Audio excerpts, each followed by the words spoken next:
Richard Simmons was 76 too, and he died one day after turning 76. Oh my god. His birthday. I thought he was older than that. Nope. Oh, that's awful. Birthday was yesterday. He was so like healthy and wonderful. But here's the thing. I like that for Richard Simmons. Mm-hmm. Not that he's dead. No. Not that. The world is a little bit sadder with no Richard Simmons. That's for sure. But I like that he was born on July 12th and went out on July 13th. I just like a nice bookend. Nice, even. Fair. We just even wanted like a dates. couple more years on there. I would have loved more years on it, but I like that. I have an uncle that came and went on his own birthday. Mm. His birthday was New Year's Eve, where January 1st was his birthday. Came and went. Wow. On the same day. I don't know, there's just something nice and tidy about that I like. Yes. Makes your memorial easier to remember. True. It's just nice. Yeah. Also, we lost Shelley Duvall this week. Yeah. She was, oh God, she was looking rough at the end. I think whatever degenerative mind disease she had. Yeah, she had been sick for a minute. Yeah. Although she did say she regretted doing that horrible exploitative Dr. Phil interview. I don't think she made that choice. She probably didn't, but she regrets having done it. Yeah. Oh, Dr. Phil is just the worst. Oh, I can't wait until he burns in hell. Oh, I know. And you know who else we lost this week? Oh, Dr. Ruth. That's right. 8 years old, learning about masturbation in the middle of the night with this old German lady. Yes. Ruth will teach you where the clit is. Oh, let me tell you, I do remember when I was a little kid, Dr. Ruth had some sort of late night talk show. Yeah. And I remember being like 7, 8 years old. Yeah. Staying up way too late on like a Saturday. To hear about dirty and stuff. And watching Dr. Ruth. Yeah. Probably not truly understanding what's going on. No, but she was so wonderful. But I learned a lot of things that I could put into practice much later in life. So I still think it was a good move. Yes. I'm glad nobody was paying attention to me. And in case you didn't know where you are, this is not, oh my God, my childhood is dying hour. No, it's just life here on Talk Deadly to Me. So, all your heroes will die. Right? So to take everybody's mind off of the 3 very important pieces of childhood that have just left. Shuffled off your mortal coil. I hope they're all at peace. You know what? And each of them left this world a little bit better than how they found it. Truly. Not everybody can say that. Amen. So tell me what you know, or if you've ever heard of Lisa Northam. Nothing. Oh, this rings no bells. I got a tale for you. Yay. So we'll start these things where we always start, at the beginning. Mm-hmm. Watching an interview with saw a picture of Jonathan Majors and Megan Good out there. How are they doing? Why is Jonathan Majors walking around these Hollywood streets looking like a black Pepe Le Pew? Oh no. With the beret and the ascot? Oh no. It was bad look. Oh dude, I want him to rehabilitate his image and whatnot because he is an excellent actor, but it's like, please make it easy, dude. Nah, he on his road to being a Tyler Perry player, girl. Oh, he deserves better. His talent demands better. But if he can't be better. I know, but like, look at Jared Leto. Same. Just saying. It's not right. Anyway, we'll start these things where we always start, at the beginning. Yes. With Liysa Ann Dewitt. Lisa Ann? And Lisa is spelled Liysa. Liy? Liysa. Okay. How creative. Everyone's so creative. She was born Lisa, Lisa, but she put the Y in high school because she thought it was more exotic. When was high school for her? Like 1970. Okay. That tracks.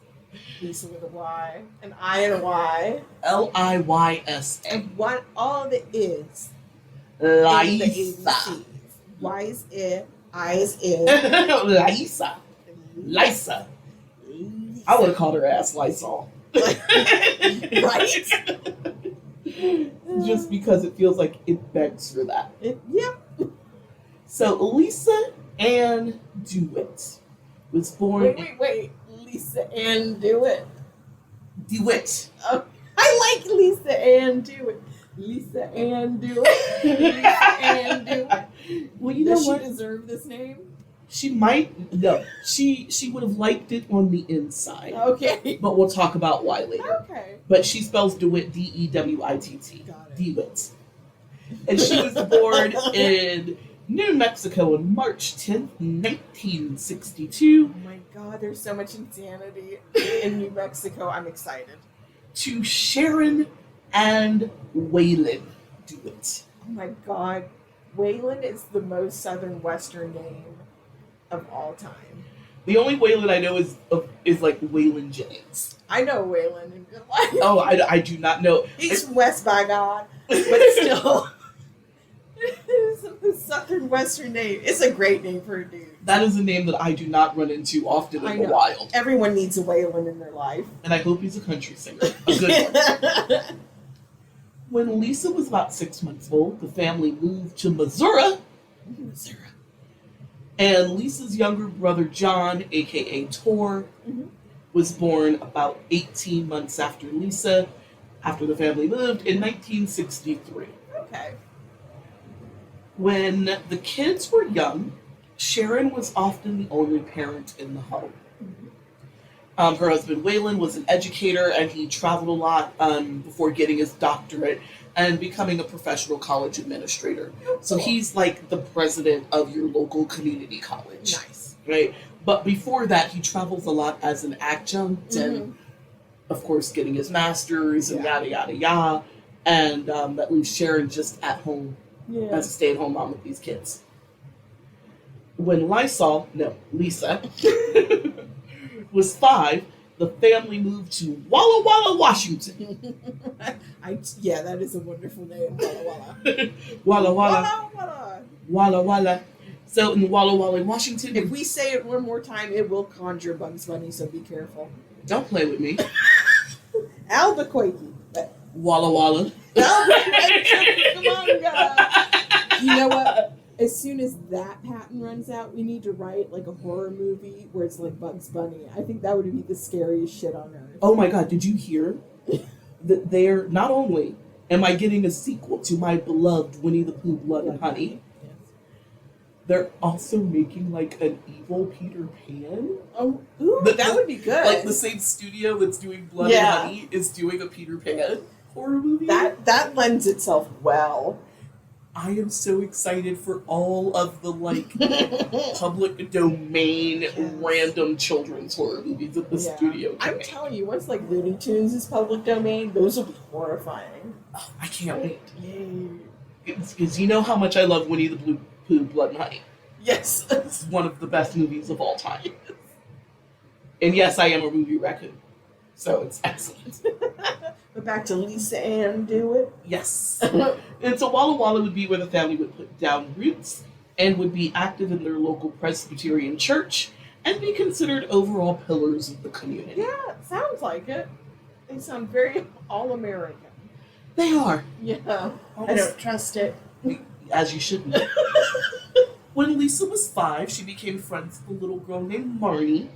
At first, the only thing the girls had in common is that they were in the same grade, the same class. They both liked Barbies and were in gymnastics. Yeah. And both of their fathers were educators, although I don't think 5-year-olds give a shit about that. No. It was the Barbies and the gymnastics. Yeah. And, You have no discernment when you're a kid. Yeah. But as they got older, it would be like a 25-year friendship. They are lifelong friends. Okay. And they considered themselves sisters from another mister. Oh, that's sweet. I got a few of those. They are excellent.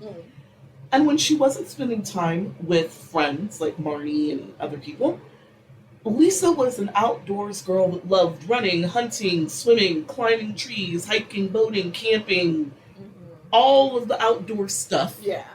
And she was lucky that she was able to indulge most of that on her frequent trips to her grandparents in Oregon. Nice. They have like a ranch or some Oh, fun. large property.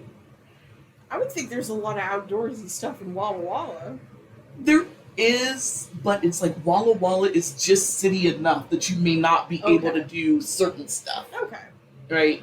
And it's better to do it on Grandpa's farm Okay. than to over here, kind of thing. On the surface, it seems that Liysa had a pretty normal, idyllic childhood. Sounds like. Like, Yeah. very Huck Finn Yes. existence is happening right now. But as people got to know Liysa, they would find that she was the product of an extraordinarily abusive home. Oh no. Oh, Lisa Ann, I'm sorry. Liysa said she was beaten horribly by her mother as a child. And that once Sharon chased her around the house with a knife screaming at her. Oh. Another time, she said she was running from one of her mother's beatings, and the only room in the house that had a door you could lock from the inside was the bathroom. Mm-hmm. And so she said she ran into the bathroom, she locked the door, her mother's pulling on the door even though it's locked. It's a flimsy bathroom lock. Yeah. And she said she was put her legs up against the wall and was like holding on, Yeah. and her mother went and got a knife and picked the lock so that she could beat her ass. Yeah. She said, That's rough. Liysa said that she had no less than 26 broken bones before she turned 16. Oh my God. Yeah. Is that an exaggeration? We'll talk about it. Okay. That just seems like an extraordinary amount. That sounds like all of your bones, right? Right? I know you have more than 26, but Yeah. I'm like, that's like I half. mean, there's the ones that break and the ones that, like, they don't break. Like, it feels like how all many of times? your bones. Yeah. So you broke all of your fingers, all of your toes, Yeah. both wrists, both arms. Both legs. Yeah, like, Your collarbone, your clavicle. What are we talking about here? right, but 26. Still seems like all of them. And your ribs. Yes. All of them at the same time. Or one at a time, whatever. Oof. Liysa also said that when she was 9, her mother forced her to kneel in the bathtub nude for a beating to make sure that Liysa didn't wet her pants and make a mess on the floor during the beating. Oh. Gruesome. It's very Homelander. Yes. Yes, it is. But where Liysa seems to be, she does not like her mother. Mm-hmm. She Yeah. resents her mother, like, from birth. It's like she came out like, fuck you, Sharon. Wow. Yikes. She's never had a good relationship with her mother. Nothing but attitude. Yeah, I don't know why. It's never fully explained. If there was a reason, Anne Rule would have told me. True. And so, even though it seems that Liysa may have been born resenting her mother, Yes. she had nothing but praise and love for her dad, Waylon. Yeah. In spite of the fact that he generally chose his career over his children. Yeah. She just like, he had to make a living for us. He had no choice. He couldn't stay home with us. I think that Liysa, was pretty natural back then too. yeah, there were Like no one would be like, "How could you leave your kids?" in, They'd be like, "Congratulations, you right. get They're people of freedom." a certain age, Yeah. and Waylon seemed to turn a blind eye to Sharon's abuse of their daughter. When it comes to the abuse that she suffered, Liysa has very vivid recall. And she often shared these details with her intimate partners during pillow talk. Oh my God. That's hot. Well, I mean, to a certain kind of guy. Baby, that was No, so really. bad. You want to hear about how my mom broke 26 of my bones before I turned 16? Oh yeah, baby, I'll protect you. This one likes rough treatment. Man. Telling people that her mother would often beat her with belts until her back ripped open. She said that she tried to lock herself in a bathroom, and Sharon just beat up the lock and got her in there. And Waylon did seem to be the only person that could mediate their differences. When he was home, apparently there was no abuse. Even though there were arguments and tensions between mother and daughter, Waylon seemed to be able to nip all of that in the bud and keep the peace in the home. In later interviews, Liysa would say that in hindsight, her mother's abuse was most likely a result of Sharon enduring her own abusive childhood. But if Sharon grew up abused, you can't tell it by the amount of time that Lisa and her brother spent with her grandparents. Like, I know people can change, and a lot of times people that may have been shitty to their children a little are softer on their grandchildren. Yeah. But if Sharon was as abusive or came from as abusive environment as Lisa says, I wouldn't let my kid around them. True. If it was that bad. Yeah. So it's like, did she? I know. It does sound like an exaggeration, but like, on the other hand, some people's baseline for normal is deeply fucked. Lisa would also suggest that some of the abuse that she suffered was a product of her mother's intellectual insecurity. Okay. Huh? Her father is a professional educator with several advanced degrees. Mm-hmm. He hangs out with a lot of the fancy pants. Yeah. In, professor dinner parties where you talk about fancy shit. Yeah. Yes. Her mother finished high school. Mm-hmm.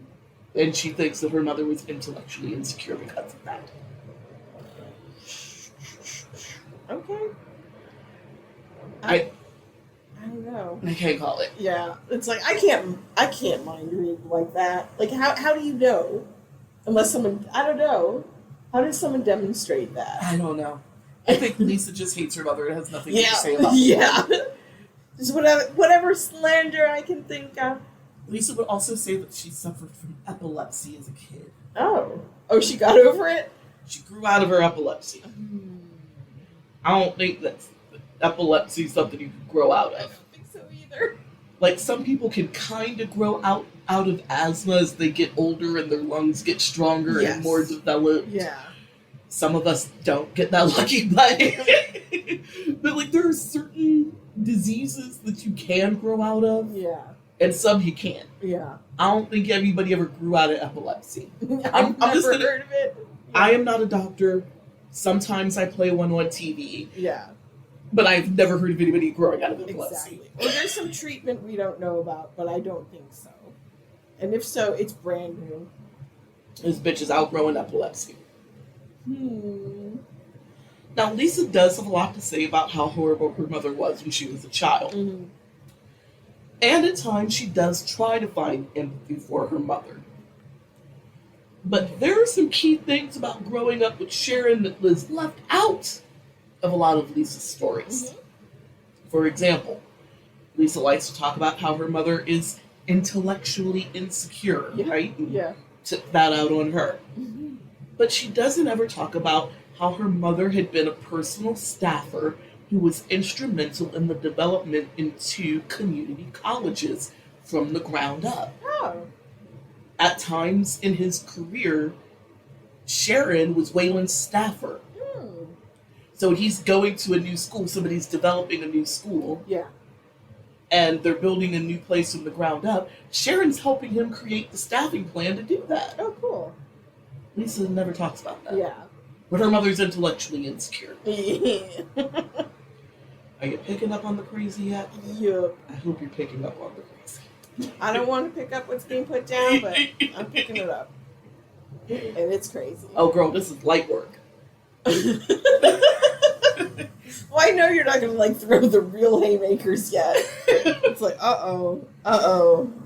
Like, there's some elements I could believe. I could see a parent chasing a child into a bathroom to beat the shit out of them. Breaking 26 bones. No, even in the 60s and 70s, they would have taken you out of that home. It's like, you can't keep it. Sorry. No. Yeah. And your life would be the basis of one of those after-school movies. By Congress, we have to teach people not to beat their families anymore. And you are going to be that poster child. Yeah. Lord. So where Sharon was apparently a nightmare mom, Lisa credits Waylon with teaching her that prejudice is wrong. Oh, well, good. Someone taught her. And not to judge a book by its cover and to always do the right thing. Uh-huh. Waylon would often encourage her to go on dates with boys that she wasn't 100% interested in because you should never judge a book by its cover. He could be a very nice boy. Yeah. And you just don't know because you're not giving him a chance. I guess. Yeah. There's a tiny bit of wisdom in that, but not always. Yeah. If you're just not interested, you're not obligated to give Exactly. somebody a chance. Yeah. But if you do got a little bit of a spark Yeah. and there's like no serious red flags, there ain't nothing wrong with it. It doesn't hurt to be open-minded. No. And so while Lisa idolized her father, she would later say that his tendency towards bland but noble platitudes is probably what would eventually kill his career as a college president. He just didn't have the killer instinct that one needs to have to survive academia. I guess. He just doesn't. Yeah. But she loved that he was a good man that would he was a lay pastor in his spare time. Oh, nice. And he would minister to prisoners. Yeah. Stuff like that. He sounds like a nice guy. She loved that about him, but apparently he just doesn't have that killer instinct that you need for academia. Okay. Well, I mean, when you're rising up the ranks of any organization, whether it's like profit, academia, whatever, yeah, you do have to have a little bit of a killer instinct, but that's just so weird the way she puts it. She's so flip about it. I know. Like, my dad was awesome, but, he was too bland to really, really stick it to his career. So I think it goes without saying that Lisa was an imaginative kid. Mm-hmm. I think I'm secure in that. Yes. You're picking that up. Yeah. But Lisa seemed to take her fantasy life a lot further than other kids. Mm-hmm. Uh-oh. For a while, Lisa had it in her head that Waylon wasn't her biological father. Oh, God. Don't give me that look. You know why? Why? Because Lisa is naturally thin. Yes. Waylon tends to get chunky. Waylon has to watch the cakes and pies. Yeah. Or he will spread. Yeah. She can have all the cakes and pies. Mm-hmm. And nothing will happen. Also, Waylon has brown eyes. Mm-hmm. She is blue. Yes. How does this brown-eyed man make me the skinny blue-eyed daughter? Oh, God. Yikes. Lisa had also convinced herself that her mother and her aunt were not her grandparents' biological children because her aunt and her mom had brown eyes and her grandparents blue. And how could those blue-eyed people make these brown-eyed girls? Oh, my God. What is it? Mendelssohn? The guy with, who cross-bred the peas? It's like, ma'am, I have a chart to show you. You don't have to, go off to Narnia about this. Yeah, no, this is... Your brown-eyed mom and your brown-eyed dad can make a blue-eyed girl. Yes. I have 2 blue-eyed grandparents who had a brown-eyed boy. It can happen. Yeah. Yeah, exactly. All sorts of shit can happen. Genetics are weird like that. That's true. But how many stories have we heard about a child coming out of shade not expected? Oh, Someone no. hitting the roof. This is true. She's as dumb as an average person. Yeah, but it's just she took it there she thought that for Because years. she really is imaginative. You see a little information like that and you spin it up into a conspiracy. Oh, Lord. She sounds like a trip. A whole trip. Lisa's a pip. A pip on a trip. Mm-hmm. Oh, boy. And like I said, we have not even gotten to the good shit. Oh, my God. So, in high school, Lisa was a popular girl, but not in the hot cheerleader way. Mm-hmm. I think in the high school social order, she was kind of in that middle high tier. Okay. Yeah.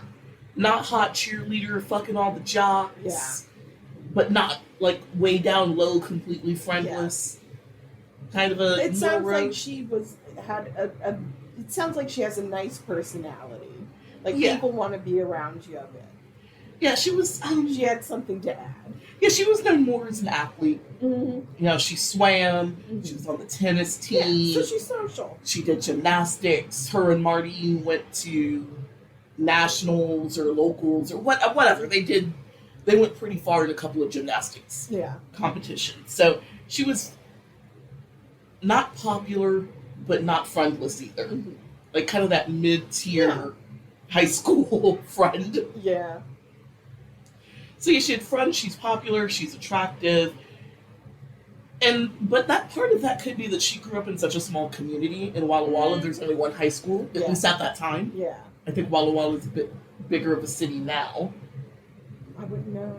I'm going to go out on a limb and say I that always that's think of growth. Walla Walla, when I hear that, I think boonies. And a prison. A lot of people work at the prison in Walla Walla. Yeah. Huge prison out there. But I'm just saying, the way the West and everything has Yeah. had boom since the 60s. Yeah. I'm going to go out on a limb and say Walla Walla probably is not, the Walla Walla of the 60s is not what you would see It's now. probably a lot more developed and sprawled. Yeah. So at the time, she went to the only high school in Walla Walla. Mhm. So part of her popularity could have been everybody just knows each other. Yeah, that makes sense. But that didn't stop Lisa and her BFF Marnie from being voted onto the homecoming court. Nice. They did a bunch of gymnastics competitions, like I said. And while it seems like Lisa had a lot going for herself in high school, it was clear that her intelligence and artistic streaks would not be truly appreciated in a small town like Walla Walla. Oh my god, okay. And like a lot of small town kids, she wants to go to college and spread her wings and go Yeah. to a bigger place where she could really put all of her talents on display. Excellent. Ambition.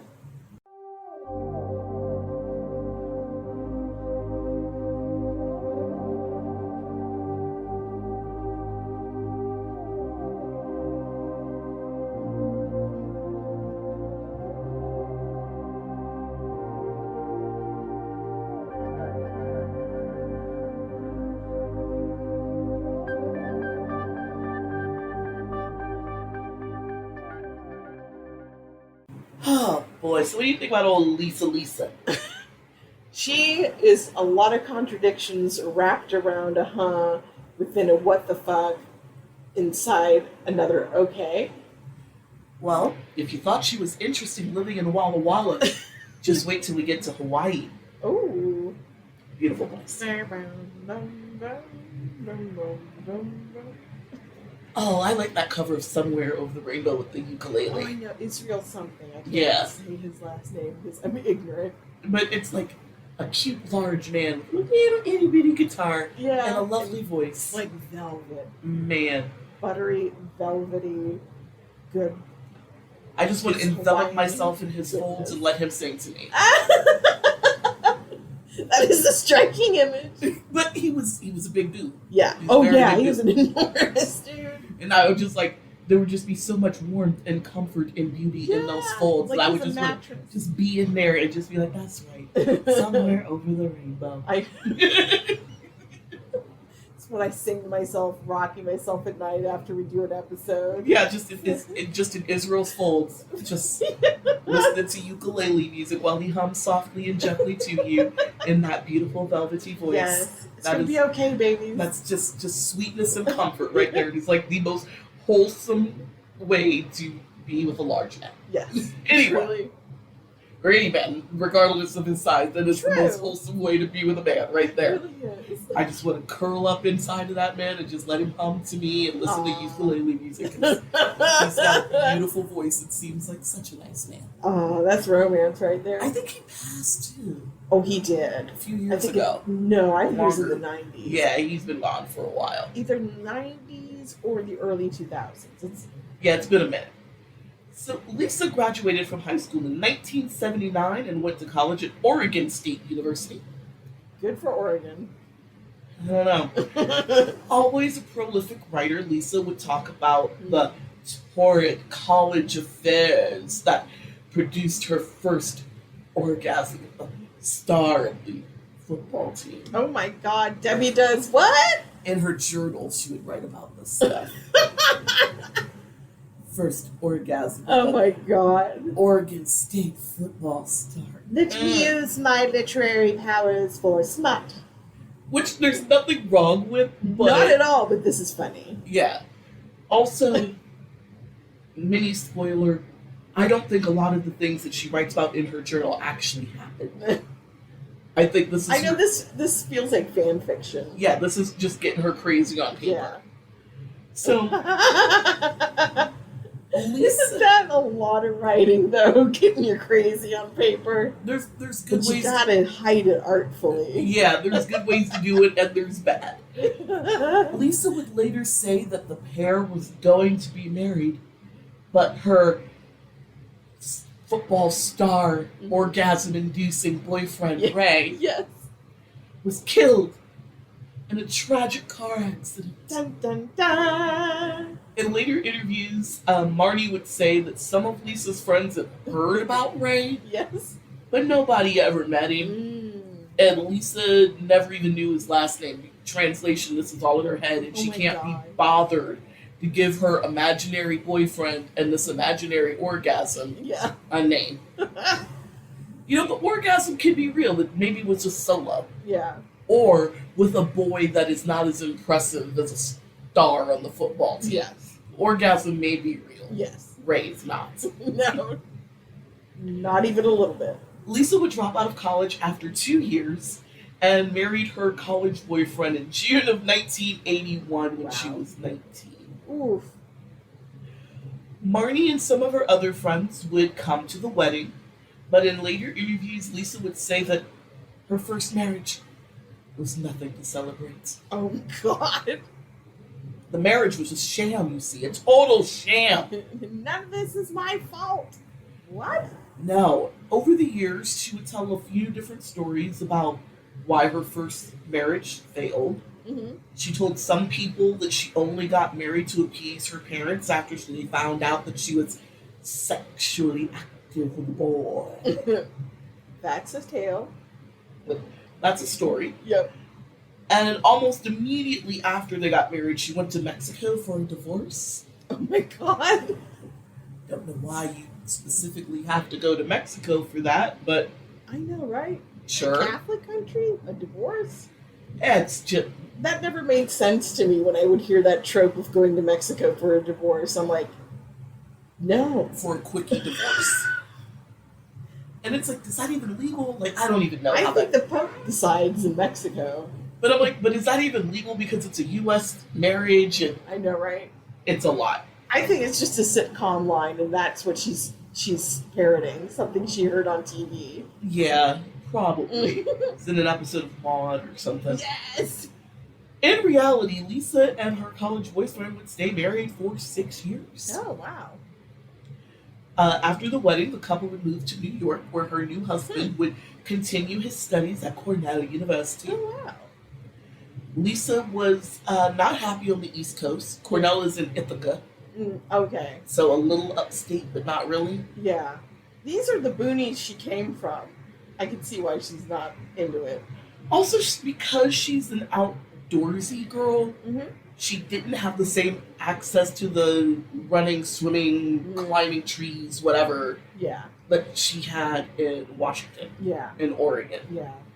So that made Those her, are very different woods. yeah, that made her unhappy too. She's used to being able to just go to the lake and swim. Yeah. You can't do that in Ithaca. No. You know, she's used to being able to hike whenever she wants. Yeah. That's more difficult in Ithaca. So yeah, it was more about like the outdoor stuff that she likes to do are just either non-existent or more difficult to do in New Yeah. York. The weather's different. Yeah. The summers are different. Just can't do stuff. After a few years in New York, Liysa was able to talk her husband into moving to Hawaii Oh wow. in That's January of adorable. 1983. She probably nagged him into it. After the move to Hawaii, Lisa's husband began to notice some disturbing patterns about his wife. Oh, do tell. She lies, Like a lot. like, all the time. Oh God. All the time. Like, she lies about damn near everything. Oh God, that's irritating. She's very manipulative too. So she lies about where she's going. She lies about who she's with. She lies about where she works. She lies about whether or not she's taking classes. She Yeah. lies about her major. She Yeah. lies Huh. constantly. Like she would sometimes would say she was working one place, she would be in another. When Lisa's husband met her parents, it was clear that she adored her father, yay, and resented her mother. Yeah. The hate is real. I don't like they. Anne Rule said Lisa came out the womb like fuck you, Sharon. Oh my god. Like she's like Homelander. If she could have like zapped her way out of the womb, Yeah. she would have Yeah. to destroy that woman. And so, in later interviews, her first husband would say it was like Lisa and her mom were constantly in competition for Wayland's affections. He said watching her and her mom was almost like watching women compete over a lover. The way they're like, Wayland, Dad. Oh. It was weird. Yeah, that is weird. But That's that's the best way he could describe it. Yeah, That they were the competition and the tension between Lisa and her mom, especially around her dad, Yeah, that sounds really dysfunctional. was like women competing for a boyfriend. Oh, jeez. Ew. Even though he doesn't imply that there was any nothing untoward. No, I mean, it's just like, as a mother, I think you'd have to be very immature to compete with your daughter. It takes two. Like, Yeah. Lisa, I think, is immature enough to do that. For her mother to engage in that right back, or to initiate it, because who knows? Yeah. This is gross. It doesn't have to have anything to do with, like, sexuality. It doesn't have to be untoward. Like, it's not incestuous. No. It is just, like, emotionally incestuous. It's just weird. It is. Grow up, lady. Both of you. Yeah, true. Ladies. Mom, please. lead Somebody the way. please be an adult. Example. Yes. Waylon. Yeah, wake up. Wake up, Waylon. And yet, Lisa's first husband never heard the stories about how abusive Sharon was. Then suddenly Lisa started telling her husband that she was having blackouts. Oh, shit. Run! He does not believe her. And around the time that Lisa started reporting having blackouts, her husband found out that Lisa cheated on him all the time. Oh, That was probably part of the reason for all of the lies. Yes. And that's when he knew that the marriage was going to end. Mm-hmm. He doesn't leave her immediately, Mm-hmm. but the minute he finds out that she's been cheating, Yeah. he's like, "Oh, this isn't going to last for much longer." Yeah. This The lying was weird and exhausting. This is intolerable. Yeah, and her lies are weird because some of the lies were definitely in furtherance of the cheating. Mm-hmm. That's why she didn't want him to know who she was with, where she was at, yada yada yada. But then there are some lies that are so unnecessary. It's like she's just a compulsive liar. Yeah. So that's why he was kind of like, if it was just lying to cover the cheating, Mm-hmm. he could have almost coped with that better. Really? I mean, because you understand it. Mm.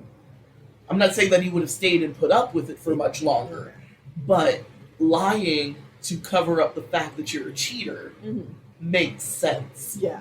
All these other weird little lies, Do not. like why? Yeah. So it's a combination of both. It's too much. He's a shred of self-respect and dignity, so he doesn't like being cheated on. Mm-hmm. But all the other weird manipulations are just kind of like almost like a field too far Mm-hmm. because they make no sense. Lisa would meet one of her first, not her first affair partner, Mm-hmm. but she would meet one of her affair partners not long after moving to Hawaii. Mm-hmm.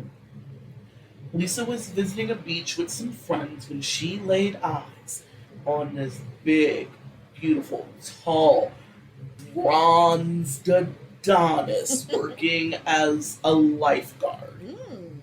He was sitting on the tower, and apparently, according to Lisa, this man is so beautiful Yes. that Lisa is obsessed with him for years. Wow. Might still even be. And he becomes kind of part of the blueprint Mm-hmm. of her perfect man. Okay. He's tall. He's like 6'3", 6'5", somewhere in there. Mm-hmm. Thin, but not skinny. Yeah. Fit, but not huge. Mm-hmm. Well-toned, muscular, Mm-hmm. abs, thighs. I bet the calves and the thighs Yes. match. Yeah. Looking at you, Shannon. The thighs and the calves that don't match Yeah. just bothers you. Weird. You know, the chest is chesting, the shoulders are shouldering, the Yeah. abs are abbing.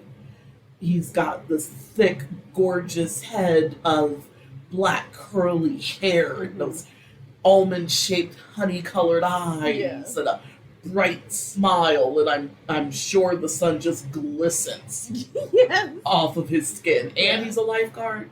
Girl. It is like her Baywatch fantasy has just come to life, and Baywatch is not even on the air yet. Baywatch was birthed in a karmic burst from this moment. Yes. It ricocheted across the Pacific to Los Angeles. Because, man, and after my visits to Hawaii, I can imagine it. I can see it. There are some stone cold foxes in Hawaii. Hawaii's one of those places is like, why am I not single? The fuck, man? It's what it was for. But, yeah, she's really into this guy from the moment she laid eyes on him. So at this point, they've just moved to Hawaii. They've only been there a few months. Lisa had made some friends with some strippers and sex workers who are semi-dedicated lifeguard groupies. Makes sense. And they would hang out with the lifeguards when they were done with their shift. They're all like beach bumming it. Yeah. Beach parties. Bruce, come on. You've got a whole pad, dude. Come on. Bruce. Hey. He's trying to take advantage of the heat. You think because it's hot. You think because it's hot, I'm slow and I can't do shit. Yeah, I see you. Quit trying to look all innocent. He is so funny. Mr. Wayne. And I see you. Master Wayne. I see you, young Bruce. Getting into trouble over there. While Tully is being very good over here, lulling me into a false sense of security. She's just waiting for you to vacate that seat. She is. Because when I dip, she sit. Then she sit and sit and sit. By this time, Lisa had grown out of her cute but blandish phase in high school. Yeah. Like, nobody says that she's unattractive, but she's also not a looker. She's regular. Yeah. And she went from, like, just kind of cute into a tall-ish, she's like 5'5", 5'6", slender surfer hippie chick. Okay. She had that kind of deep tan that you're going to be leathery at some point if you don't do something about it. Yeah. Like, she's leathery now. Oof. She hadn't turned into Hulk Hogan. Ooh. Like, she is a leathery hoe. Dang. She leathery. Like, don't do it, but you could get, like, a couple pairs of shoes, maybe a belt, a handbag, and maybe one hat out of her. Oh my god. And she is leathery. That hide is tanned. I know it's very jarring to see in real life. But it is the kind of leathery tan that you usually only see on surfers or pro wrestlers that spend way too much time in the tanning booth. Yeah. I feel like those are two extremes for that type of tan. Yeah. Nobody in between. Beach bums, wrestlers, Yeah. and there's nothing else other than those two extremes. She had long brown hair, and it turned that crunchy, weird blondish brown green that comes from spending a lot of time in the ocean and getting your hair sun bleached. It's not a cute color. No. It's like, oh girl, do something about that. I don't. Maybe isn't that what sunning is for? I don't know. I just remember back in the day, all of my friends were into, especially because we lived in Arizona, and if you're in the sun a lot, it will sun bleach, even if it's not the greenish water kind of sun bleaching. Your hair would sun bleach. And I just remember a lot of my friends were really into sun-in. And I think it was because it kind of took that crunchy. I can't remember if that was like hair protection or it was meant to help help the sun bleach your hair. It was something, but I just remember sun in being a huge thing. Mm. And I'm like, maybe she needs some sun in. Her shit's turning green and weird. Put some of that on it. No, I think it's probably the ocean. Yeah. The only other thing I know that does that is chlorine. Yeah, so her hair is that weird sun bleachy green, Yeah. brownish blonde green because she spends a lot of time outside and she swims in the ocean a lot. That's why it's happening. But I just don't think it's a good look. Yeah. Now, while I may not agree with them, a lot of people would consider Liysa very attractive at this stage in her life. She's tall, she's slender, she's got good boobs, she's got the hair, yada yada yada. I would tell her to moisturize. Yeah. Get some sunscreen and moisturize because this bitch is a walking melanoma in the making. Yes. From the moment she laid eyes on this lifeguard, she is just trying to flirt with this bronzed Adonis. Ooh, she wants some of that. Yeah. She want the D, she want the D, she want the D. She want the D. She want the D. Now, as a single guard, the lifeguard flirted back a bit, not knowing that Liysa is married. Mm. None of her stripper hooker friends or this lifeguard know that. The lifeguard was in a relationship and had a kid with his partner, but that did not stop him from fucking Liysa at least like 4 times. Mm. It was a brief, intense Yeah. affair. But the sex that they had seems to have meant more to Liysa than it did to the lifeguard. That's unfortunate. In later interviews, the lifeguard would say that Liysa was one of many Yeah. one-nighters, two-nighters, Yeah. casual Yeah. relationships Just flings. that he had before he finally decided to settle down with his partner and continue growing their family. Mm. He was a slut, but he knew who his real partner was. Yes. And eventually he settles down with her. Mm-hmm. He didn't want Liysa. No. But Liysa would be obsessed with this guy for years. Oh, jeez. I'm telling you, she may still be pining for him to this Wow. day. Oh, that's pathetic. He's a frequent character in her journal entries. Oh, jeez. And if you let her tell it, he is the absolute love of her life. Oh, jeez. He is everything. He is perfect. He is beautiful. Mm. He is kind. He is a gentle yet attentive lover. Oh my god. She is fanficking her life. Which is so fucking weird. It is. Well, I don't know how to. Ugh. In her I don't journal know, yeah. entries, Liysa said she was engaged to this dude. Oh my god. It was never no such thing. Yeah. They fucked like once, twice, maybe 4 times. The sex meant so little to him that he can't tell you how many times it happened. Mm. He just knows it happened. Yeah. It's like. You're one of a lot of the same lady. Sorry. Yeah, he's like, in my lifeguard days, Yeah. I was running through them. Yeah. Like, he knows he did have sex with her. Okay. So she was just memorable enough. But he had sex with a lot of people. Exactly. He's like, I couldn't tell. Like, I did it. Yeah. That's all he can say. But you let her tell it. They were engaged, at least in her journals. That is crazy. But lies and whatever aside, he's perfect. Even after it was clear that Liysa and the lifeguard were never going to be more than friends, they've got a lot of mutuals, so Yeah. he is invested in being friendly with her, even though he don't want the puss. Mm-hmm. Or her, as a general rule. Yes. He doesn't want her, but she still talked about him constantly. Oh man. Even though he had made it very clear Yeah. they were never going to be more than just friends. Yeah.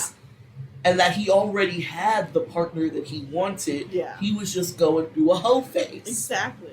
And he has no interest in curiosity in what more you have to offer. Yeah, he never had any intention in leaving the mother of his child. Yeah. He was just having a hoe face. Yeah. And apparently his wife was willing to let him have it. Yeah. But he was like, no, I was a hoe. But that was it. I did it. Lisa talked about this dude so much that one boyfriend broke up with her because he was tired of hearing about her deep and undying love for another man. Oh, so she's saying this in front of him? Or, like, is he reading her journal? No, she's telling her new boyfriend. Oh, God. So, Lisa's got a husband Yes. who doesn't know that she's a lifeguard groupie for this one specific guy. Yeah. She cheats on her husband with her fantasy lifeguard guy. Yes. Well, the fantasies are in her head. The lifeguard guy is actually real. Yes. And then he says, we're never going to be more than friends. Yeah. So she's like, begrudgingly, okay. Mm-hmm. And then she meets another guy. Mm-hmm. So now she's cheating on her husband with this other dude. Yes. And while she's cheating with dude number 2, she's talking about how much she's in love with the fucking lifeguard. And dude number 2 is like, fuck you, the puss ain't that good. Yeah. If you don't really want to be here, don't be here. Fuck, leave me alone. Yeah. Quit talking about this guy. Weird. Yeah. Ew. Now, Lisa, if you haven't been able to tell, is a lady with a very high sex drive. Yes. She particularly liked having sex in the ocean. That It is fun. And at one point, Lisa told some of her friends that she had to have sex every day. Life ain't right if she don't get the D at least once a day. Yeah. And there's fine. Yeah. There's nothing wrong with having a high sex drive. Yeah, but that is a high sex drive. It's not like nothing freakish yet. There's nothing wrong with a high sex drive. Yeah. There is nothing wrong with exploring said high sex drive. True. There is nothing wrong with multiple partners in whatever configuration you decide to have them. Yeah. As long as everybody plays safe. I don't want nobody getting no STIs Exactly. or any kids that you don't plan for. Yeah. You know? Like, all of those things are fine. Yeah. Unlike Practice sexual hygiene and emotional hygiene. Exactly. Unlike Anne Rule, I am not going to shame Lisa for being a horny lady. Oh, she would, wouldn't she? She did. She did. I will not shame her for being a horny lady. Yeah. But what I will shame her for Mm-hmm. is being a dirty fucking lying liar who lies Yes. and being a cheater. Yeah. I will shame Fair her for that. Yeah. Like, that's it. Mm-hmm. Don't lie. Yeah. Don't cheat. Yeah. Other than that, be a grown up.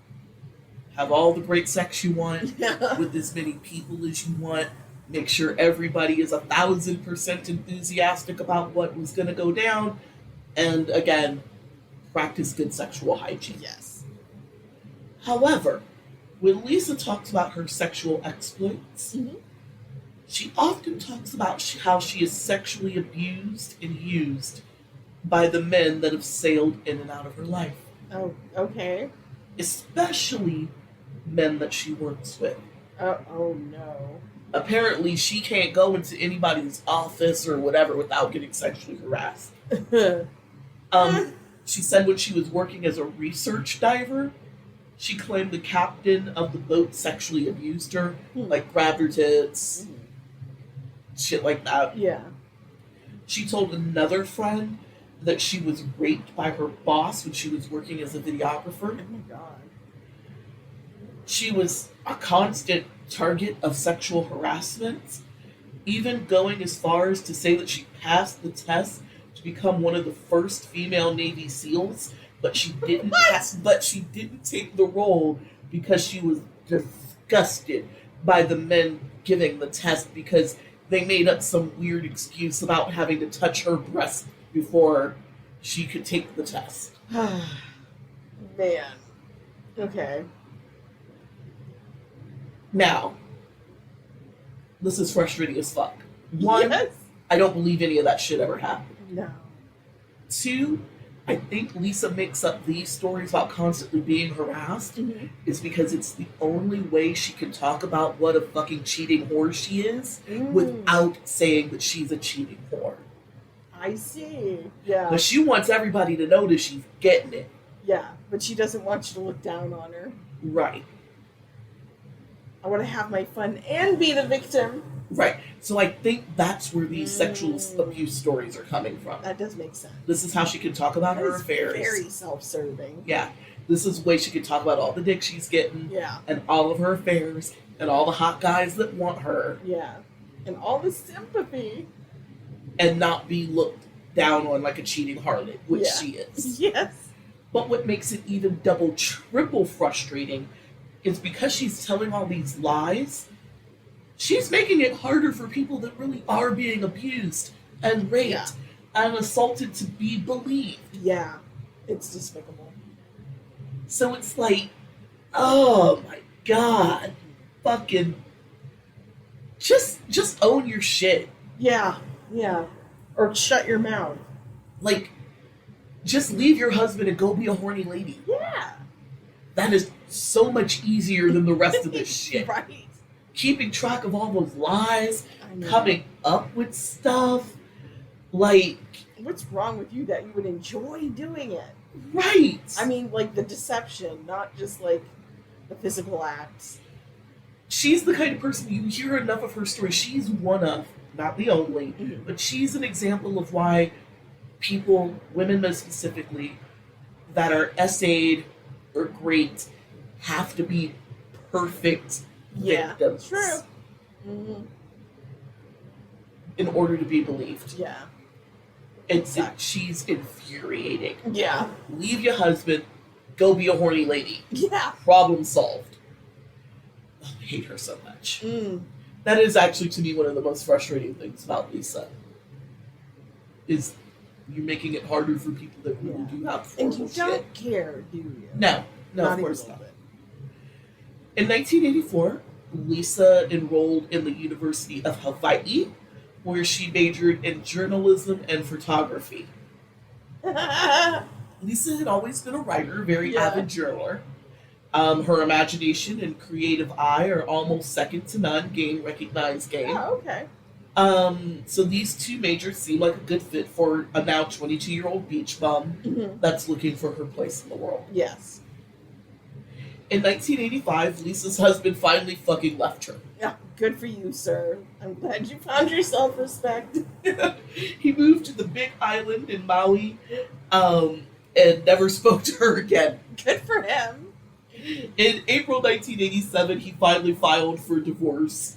And when Liysa was finally served, she just didn't fight it. Mm. It was one of those, like, he left, he never spoke to her, he needed some time to get himself together and get up the money to go to a lawyer to get the divorce.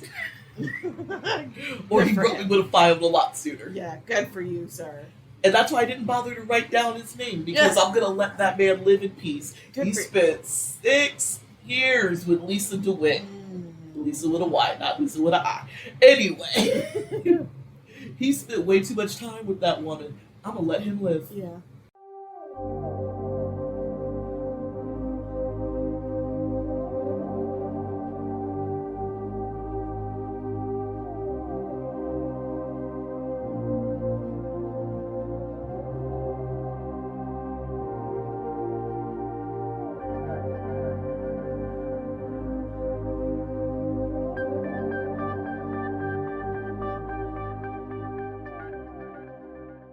So, now that Liysa is divorced, Yes. finally, No, a nameless man is free. right? Yes. I did. Congratulations, nameless sir. I hope you have a great life. Here's what's funny. So, her first husband Mm-hmm. and the lifeguard, Yes. Anne Rule does give them names, but she gives them pseudonyms. These men do not want you to know Oh, good. that they were associated. Wow. They'll talk to a reporter. Yeah. They'll talk to a writer under an assumed name. That's how nutty Wow. both this woman is. Dang. And that's why I'm like, I'm not even going to write down the fake names. Good for you. Fuck it. Yeah. They don't want nobody to know. I ain't going to tell. Exactly. And it's none of our business, and none of us will gain anything from it. Yeah. So that's why they're just first husband and lifeguard. Because when they spoke to Anne Rule, they did it under pseudonym. Yeah. Please, ma'am, you understand. And I was just like, fuck it, let them live. They've suffered enough. Amen. So yeah, you're right. Lord. Lisa's finally divorced and a nameless man is free to live his life. Yes, congrats. So now we're going to talk about Lisa and Tim. Oh, Noah named one. Yeah, Oh, he dear. has to get a name. It's another pseudonym, Okay. but he's a little more intense, so Okay. I have to give him a name. Okay. Now, Lisa is the kind of woman that always needs a man in her life. She cannot be single. Oh, dear. Bless her heart. She cannot. Like I said, I don't care if she's a horny lady that wants to, Yeah. date constantly. Yeah. It's the lying and the manipulation that's the issue. Yeah. Not And she must have an audience. At all times.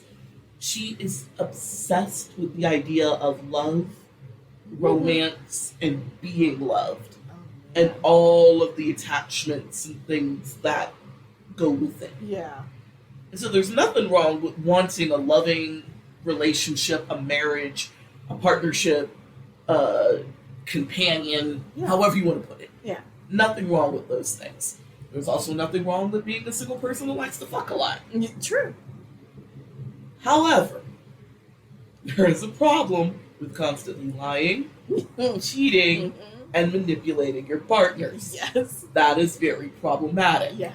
That does not change when Lisa meets Tim. Of course not. After- She'll never give up having fun.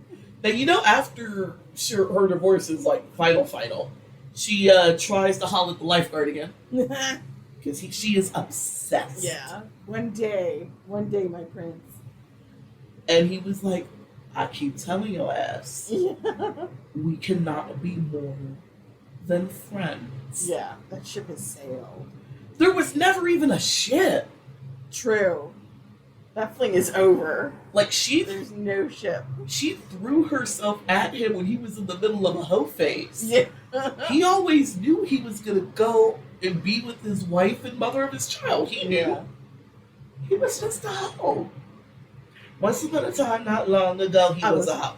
And he admitted it, and he won't take it back because he did the shit. Yeah. Which, again, there's nothing wrong with it. No, not at all. Maybe he shouldn't have cheated on his then girlfriend. No. But also, he doesn't deserve to run into a pure fantasist. No. Who will not let, that bone go. Yeah, pretty much. Like I said, the lifeguard would eventually marry the mother of his child, and they would grow their family. Fun fact: after he left lifeguarding, he became a fireman. So, Nice. so you must have the sexiest job. Yeah. Is that your whole In every jail? phase of your life. That's how I know he was fine. Yeah. Lisa lies about a lot of shit, but not about that. That's how I know that man was fine. Yeah. He went from lifeguard to firefighter so fucking seamlessly. I bet he is Mr. January, February, October, November, Yes. December, and everything in between. Oh, yes. He is fine. Never laid eyes on the man. Well, I would stake my life on Okay. I mean, you kind of got to be hot and be a fireman. Yeah, it's part of the job. Yeah. If you, Even in, little podunk places, yes. it's still attractive men. You got to be fine. You got to be calendar ready Yes, true. to be a fireman. Mm-hmm. So yeah, that's how I know he is fine. He went from a lifeguard to being a firefighter, and you cannot be unattractive and do either of those jobs. It's in the bylaws. I don't make the rules, y'all. Anyway, him being married to his clearly the love of his life, he had more kids and everything with her. Yeah. Did not stop Lisa's obsession. Hey, you man. Even after she met Tim in April of 1985. Of course not. Yeah. She met Tim at a party, mutual friends party, and in later interviews, Tim would say that the now 23-year-old Lisa was fun, funny, charming, exciting, leathery, yada, yada, yada, yada, yada. Tim is a Hawaii native, so he's probably just used to this, leathery surfer bum thing. True. Yeah. Maybe it's because I know too much, but I really do think she is extremely unattractive. Mm. I've got to find a picture for you. But I already painted the picture. She's Yes. leathery. She's got green hair. Yes. And not in the fun way. And she is obsessive. Very. You know, I mean, he's like, she's excited. This is the girl that's like swims with dolphins Yeah. on the regular. Yeah. She told him about the time when she was working as a marine researcher, where she dove into an aquarium of tropical fish to feed her wards. Oh my god. Yeah. Sounds exciting, doesn't it? It does. That is an exciting story. Yes. It's a very exciting story. And when Tim met Lisa, she told him that she had just finished her bachelor's degree Mm-hmm. and she had a genius IQ. Of course. Okay, so he did have a problem with the last part. Yeah. He was like, bitch, you have average intelligence at best. Possibly dumb as a box of rocks. But Yeah. You're- Genius. you're hot and I'm having a good time. I'm going to let this IQ bit live. I'm going to leave that over there. But not quite with that one. Yeah. He was just drawn to her energy. Mm. The relationship moved fast, and within weeks, Tim was bringing Lisa home to meet his mother, Jane, also a pseudonym. These people do not want to be associated with this Oh my woman, god. and Wow. I am insistent on letting them live. Good for them. Good. Good. Leave these people in peace. Normally, I'm like, okay, the kids only get pseudonyms, but everybody's like, I'll talk to you under a pseudonym. Nobody wants to be associated with this crazy broad. Wow. In later interviews, Jane, also a pseudonym, Yes. would remember thinking that Lisa was a lovely girl, smart, vibrant, and funny. Mhm. And what Tim didn't know at the time is that when Lisa started dating him, she was technically still married. This is 85. Her divorce doesn't come through until 87 when her first husband gets his shit together enough to actually have the money to file. Yes. She is still very much married. Yeah. Separated. But And married. estranged. Yeah, yes, very much so. Lisa they had been seeing each other for a little over a month. Mhm. And then she introduced him to her soon-to-be ex-husband, because he was still living in Hawaii. Yeah. He hadn't left yet. She said that that was her gay BFF. Oh my god. Yes, ma'am. Oh. Mm-hmm. So Tim's like, all right, fine. But then, a couple weeks later, apparently, I don't know why, for the drama, Yeah. she could have just let this live. She Yeah. Yeah. really could have. But she came semi-clean Mm-hmm. to Tim and said that her gay BFF, not her gay BFF, Mm-hmm. actually her estranged husband. And that, Okay. but it was a marriage in name only, Uh-huh. because I was forced to marry him Oh my god. when my family found out that we had blessings. You deflowered her, now she's your property, sir. You must guess, her family could not handle the shame of having a sexually active unmarried woman in the family. I don't have a bell for that noise.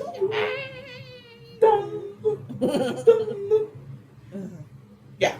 So Tim let it rock. He should not, Oh my but he did. Some men are just drawn to that. Do you need saving, madam? Is this my chance? She must be. Either every dude she runs into is some version of a Captain Save-A-Ho, Mm-hmm. or she's Miss Good Pussy. And Both I don't can be know. true. Both can. I don't- think she's not stupid. I think she's good at finding suckers. I think she Yes. knows a mark when she sees one. Yes. I think that's why she's really, really obsessed with the lifeguard guy, because he can't resist her, and she is drawn to him. And you know what? Because he's so fucking beautiful, he doesn't have to deal with her. Exactly. He has options. I bet you his wife is stunning. Must be. I bet like She's they're. forgiving. I bet you they're like one of those couples that like, oh my god, you hurt my eyes. It's so beautiful. Like- Oh my god. God is real. Yeah, like they're probably one of those couples. They are them. They're like Amon Good and for them. they're like Amon and David Bowie. Like it hurts. No. The beauty and the cool. I can't. My I can't. retinas. I bet you they're like that. Mm. But I think you're right that she can usually spot a mark. Yeah. And that might She's be crazy. She's not stupid. and that might be part of the attraction to the lifeguard because, like you said, he's got options. He can get women, Yeah. beautiful women, women that are better looking than her, Yeah. better bodies, more accomplished, Yeah. just more. And he's not impressed by her. Now, since it was early in the relationship, Tim took a lot of her stories at face value. Mhm. Because he's not seen the crazy just yet, but the crazy will come. And after a few more weeks of dating, I think it's less than 2 months, Mm. they start living together. Oh God. But Lisa insisted on keeping her old apartment. Good. I guess. Because she needs a place to cheat, Jeannie. Ah, yes. She put it to Tim with, like, I love you, but I still need to be able to have my independence. What if we don't work out? What if this? What if that? I need a place to go and da-da-da-da-da if something doesn't work. I was tortured by my last husband. Right. I And need a safe space. so I need to have my own place. Yeah. No matter how She much I is love very you. manipulative. But also has the ring of truth. It does. In the sense that, like, this is a new relationship. This is a whirlwind. Mm-hmm. I'm feeling it. But it's so new that the bottom could drop out at any moment, so I'm not Yeah. giving up my apartment. Yeah. I can totally see Yeah. that. It has a logic to it. I know couples that have done that. Yeah. I know couples that met and just it was like kismet, and even though one person is always staying at their house, Mm-hmm. they're paying rent in both places Yeah. because their partner goes home at some point. Yeah. But they're not ready to pull the trigger on like officially living together or Yeah. engagements and things like that. But they're Yeah. basically living in whoever's place is bigger. I've met people do that before. Yeah. So there is a certain sense and logic to it, which is probably why he fell for it. And there may have been a hint of truth in there. Mm-hmm. But really, I think she just needs a place to cheat. Yes. That makes the most sense. Yeah. Even though the pair is living together, they seem happy and deeply in love, Tim was starting to get tired of hearing about the lifeguard. Oh no. Of course. The lifeguard, the Her love of her twin life. flame. The lifeguard, the lifeguard, the lifeguard, the lifeguard. I bet you he's so much better looking than Tim. Oh, for sure. No idea what Tim looks like. But I bet you the lifeguard is better. Mm-hmm. Oh, for sure. And Tim knows that too. Oh, yeah. Yeah, he met him like once or twice. I figured she's just describing him from tip to toe. Yeah, but remember, Hawaii is not a big place. Oh, true. It was kind of a big, small town. Right. So she's so obsessed, and they've got a handful of mutual friends Mhm. that he met the lifeguard That makes a sense. handful of times in social Yeah. situations. Now, Tim didn't know a lot about Lisa's past, but he had heard the horror stories about Lisa's mother, Mhm. how she was abused as a child. But when Tim finally met Sharon, Lisa's mom, Mhm. he found her to be sweet, kind, charming. Definitely not the kind of lady that beats her kid and Yeah. breaks 26 of her bones. In fact, the only scars or marks Mhm. Tim ever saw on Lisa were the bumps, bruises, and cuts she would pick up from surfing, bodyboarding, Mm. diving, Mhm. hiking, and all of the other outdoor stuff that she Yeah. likes to do. For a person that got beat with a belt until her back split open and bled, Right? her skin is unblemished. Liar. The only marks on her skin are, like I said, like surfing stuff. Yeah. You get tumbled around. Mm-hmm. And sun freckles. Yeah. Or She s- doesn't look like she's been beaten throughout No. her childhood. No, Mm-hmm. not at all.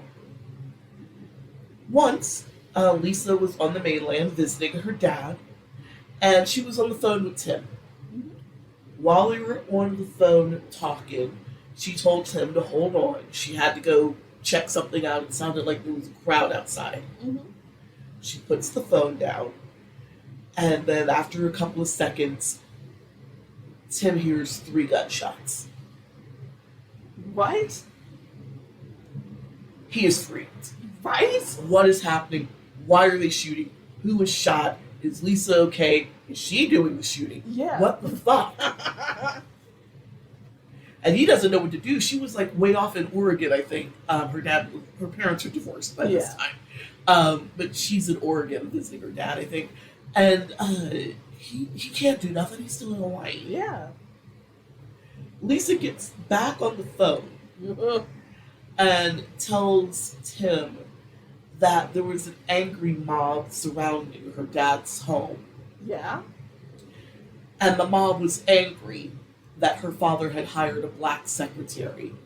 And it was starting to get really intense. So she decided to let off a few shots to scatter the mob. Oh my god.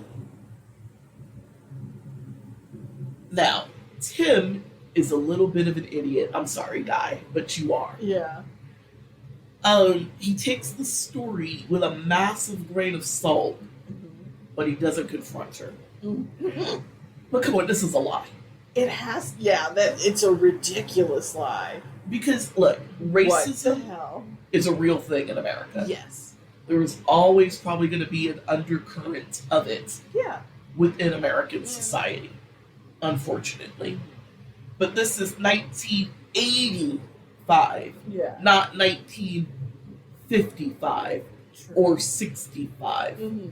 The days of white people surrounding houses and buildings because you hired a black receptionist Yeah. are at least a decade or more in the past. Yes. Yeah. Why would you tell such a ridiculous lie? I know. That it's so weird. Yeah. It's so weird. Also, just the sheer insanity of feeling like I scared off a crowd with by popping off some shots near them. Yeah. I'm like I know it's a lie because it's her, but like the weirdness of the lie. Like, What hell do you is gain out wrong of with this? you? Yeah. The only thing I can think of that she would tell this particular lie Mm-hmm. is that she does like to think of her dad and talk about her dad of this paragon of virtue, Yeah. of allyship, of he taught her not to be racist, not to be prejudiced, to give everybody a chance, to be embracing, to respect everybody's walk in life, Mm-hmm. be open and sensitive to things that you've not experienced or don't understand, listen to other points of views and things like that. She credits her dad with all of that. Hmm. It's all Waylon's doing. Sounds Sharon like has the nothing to do with it. Yeah. And I think, in a weird way, this is how she's like aping up her dad's not racist bona fides, Mm-hmm. which makes me wonder: is Waylon really a raging racist? Good question. Jesus. She is, yeah. She is a storyteller. So who knows? Who knows what her dad is really like? And all of I her, doubt her mother's the way she says she is. because her stories, at least the ones about her parents, their personalities seem to be the inverse of whatever Oh. her stories are. Mm-hmm. So Sharon's an abusive monster. Yeah. The reality is, she's actually very kind and accomplished in her own right. Mm-hmm. She doesn't have Waylon's big education and degrees, but she's Yeah. a very intelligent and capable woman. Yeah. And she's also very kind and loving. Mm-hmm.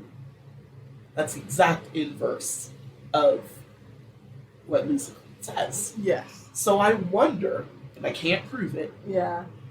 if Waylon is some sort of raging racist. Right? And Just her a prick. inverse Yeah. is to make him a paragon of virtue and Yeah. allyship. Because her parents' personalities seem to live in opposite land. Yes. At least when it comes to her mother. Yeah. I don't see why that wouldn't apply to her dad. I know, right? Also, like, how can you tell when she's being honest? You can't. You just have to assume she's lying all the time. You So do. I think I would She go is. with the assumption. Yeah. Yes, she is lying all the time. Always assume that she's lying. She never tells the truth. But yeah, that's the only thing I can think of that she would tell that. Yeah. Is because Waylon deep down is a raging Yeah. racist. Yeah. And she needs him to be a saint. Yeah. I don't know. Can't prove it with science. I know, but no one's that perfect. And No. she is such a liar. And Waylon's racial views on anything are never investigated or discussed by Anne Okay. Rule. Because Anne was probably like, it's none of my business, and this bitch lies anyway. True. So it goes without saying, Liysa is an independent woman Yes. who has a lot of drama in her life. Independent of this reality. Man, Ooh. don't even get me started about touchstones, but we'll talk about that later. Okay. But Tim didn't care. He was in love, baby. Oh my god. Like, yeah, this is his jam. This is his shit. You know what? Liysa with a Y. She might be like one of those crazy girls who proves the rule. Oh, what's Because that? that's a lot of crazy to put up with. God damn it! What that Buck Cherry song, "Crazy Bitch"? She's a crazy bitch, but I like how she sucks. And whatever the fuck it was. Yeah. You know what song I'm talking Yes. about. The only thing that Buck Cherry ever did that mattered. Mm-hmm. The song is a little gross, but it is funny. But yeah, she's that. She's that. But over time, love just is not going to be enough. Mm-hmm. And even Tim came to a place where he had to admit to himself that Liysa has an issue with the truth. Yeah. In later interviews, Tim would say that Liysa is such a good liar that he thinks he believes her own hype. Mm.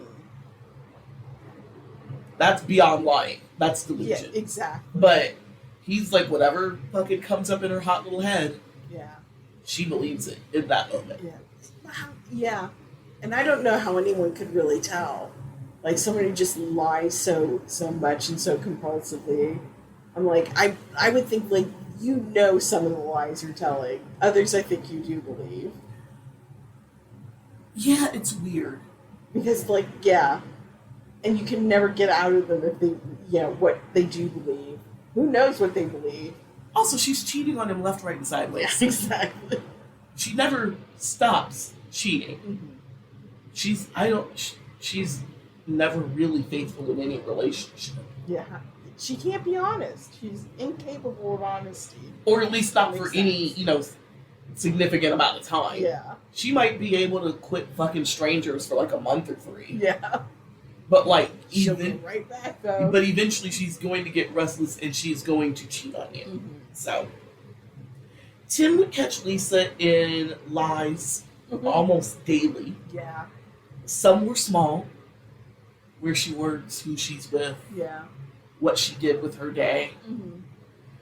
Some of the lies were so outlandish that they would just leave him like floored. He would, what? Why? What? Yeah.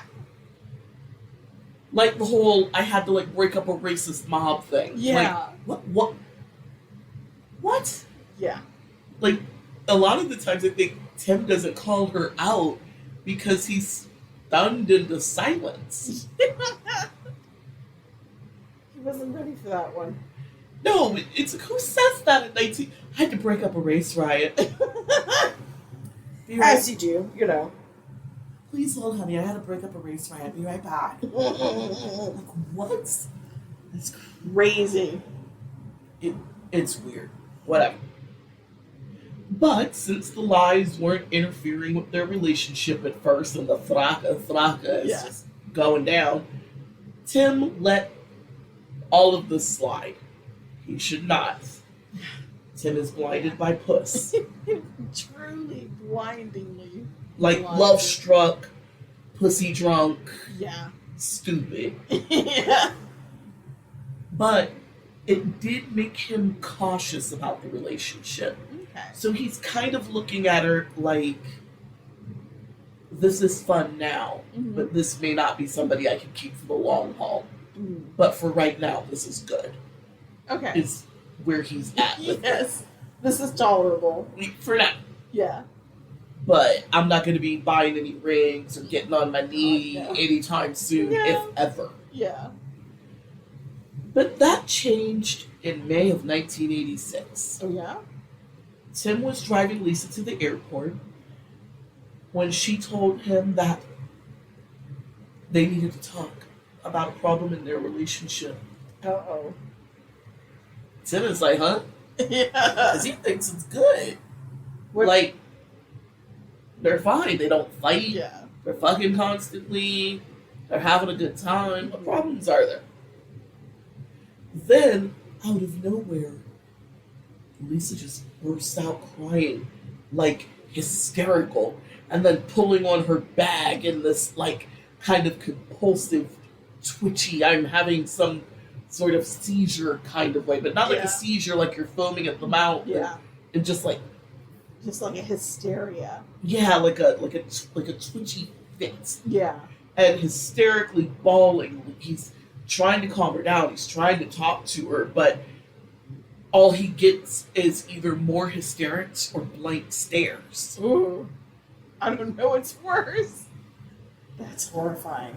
In any event, she is in no condition to get on anybody's airplane No. or be in anybody's airport or be in public in any significant Yeah. way. Yep. So we turned around, took her home. Once at home, he put her in bed with what can only be described as a catatonic state. Jesus Christ. Then Lisa gets up in the middle of the night, crying for the lifeguard. Lifeguard! Oh my God. Lifeguard! Lifeguard, where are you? Lifeguard! Save me. And then it occurred to Tim that Lisa's no longer living in the present. Mm. Like, he's heard her wax poetic about him, about the lifeguard, Yeah. more than a few times. Yes. But this is very different. Mhm. She's calling out and acting like she was expecting him to be there. Okay. Huh. And that's what's making Tim think, are you in the right now? Good question. I can't. That sounds like such bizarre behavior. So Tim asked her what year it was. Yeah. And Lisa said 1983. Oh my God. It is actually 1986. Yeah. When Tim said it was 86, Lisa looked at him like he had just sprouted two heads. Okay. It's 1983, motherfucker. Uh-huh. What are you talking about? Hmm. And he's like, okay, this is weird. Yes. And he's trying to explain to her, no, it's 1986, it's not 1983. Yeah. And she is adamant that it is 1983. She is going to fight you for this. Oh my God.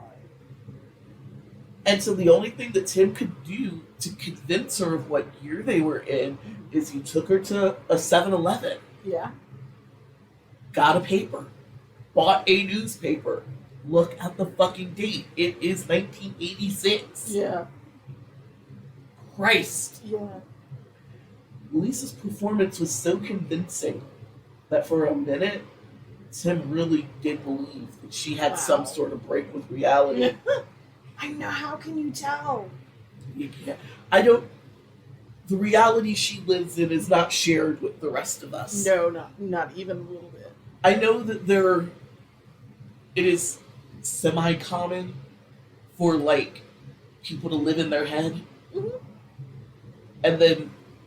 and also live in our shared reality. Yes. But he's like, oh, I don't know if there's any reality that she shares Yeah. with the rest Like of there's us. no real contact. Ooh, bless you. I think I farted more than sneezed. Excuse me. It's like that snart. Yeah. What, Talia? No, Bruce took your spot. You did You gotta be P6. yeah. You're the caboose. Look, You got a taste of your own medicine. When you dip, he sits, he sits. Justice! he's, Karma! and he's like sitting so pretty about it too, because he knows. Because he's vengeance. He's the knight. He is that cat. So Tim calls his mom and is like, Lisa's lost her goddamn mind. Which, yes, call your mom. If you're faced with like an unaccountable, indecipherable psycho, call your mom. Call her more often no matter what. Call your mom. Yes, and stay hydrated because the streets is hot. Yes. Anyway, so he calls his mom. And she was like, I don't know. We'll take her to the doctor. See if we can get her in some therapy. I don't know. Yeah, Jane don't know. Like a priest. Something. Yeah. So they did take Lisa to a doctor, to a therapist who decided she had some kind of PTSD, but nobody could say for sure. But they told Tim just to be patient and just deal. Yeah. Oh my god. She will get better. Just gonna have to be patient. These things will clear themselves up, apparently. That's amazing. The power of positive thinking. Because they honestly didn't know. Huh. Well, I mean, I can't imagine her giving like a consistent answer to anything. Yeah. They probably just like, I don't know, panic attack. She just like, I don't know, this like, she's a woman. She had the hysteria. It will clear out with the next menses. It's the vapors. Exactly. Just tell her to stop being such a silly woman. Quit reading that Jane Austen. Yeah. So they're like, Tim and Jane just bring her home. That's that. Yeah. They don't know what to do with her at this point. Fair. So a woman named Jean, who is the friend and next door neighbor of Tim's mom, didn't really know Lisa at all. But she was so moved by the tale of this mentally ill young woman who had just had this sudden break with reality. Yes. And Tim and Jane are so overwhelmed that Jean is like, well, I live alone. So let Lisa just come over here. Oh no. Maybe it'll just be easier. Yeah. She can have more space, and you guys are overwhelmed, and she's just going to be right next door. That worked out for a little bit. In later interviews, Jane would say that Lisa didn't remember anything. They all had to watch as Lisa's friends would come by the house to reintroduce themselves to her. Okay. And she was just like, I don't know who you are. I'm sorry, what was your name again? Oh, weird. What the hell is she doing? Yeah. Amnesia. Yes. She pulled that tool out. Yeah. Yes. I'll try not to skip too far ahead. Okay. So Lisa's with Jean for a couple of weeks. Like 2 weeks. And then in the end, Jane was like, no, this is too much shit to put on my friend.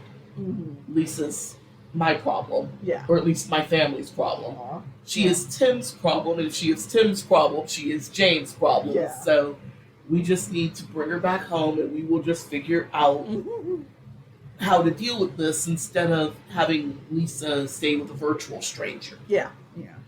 Maybe if she's around Jane and Tim, the familiarity will jog something.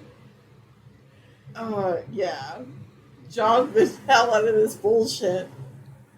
Lisa would stay with Tim and his mom for 2 months.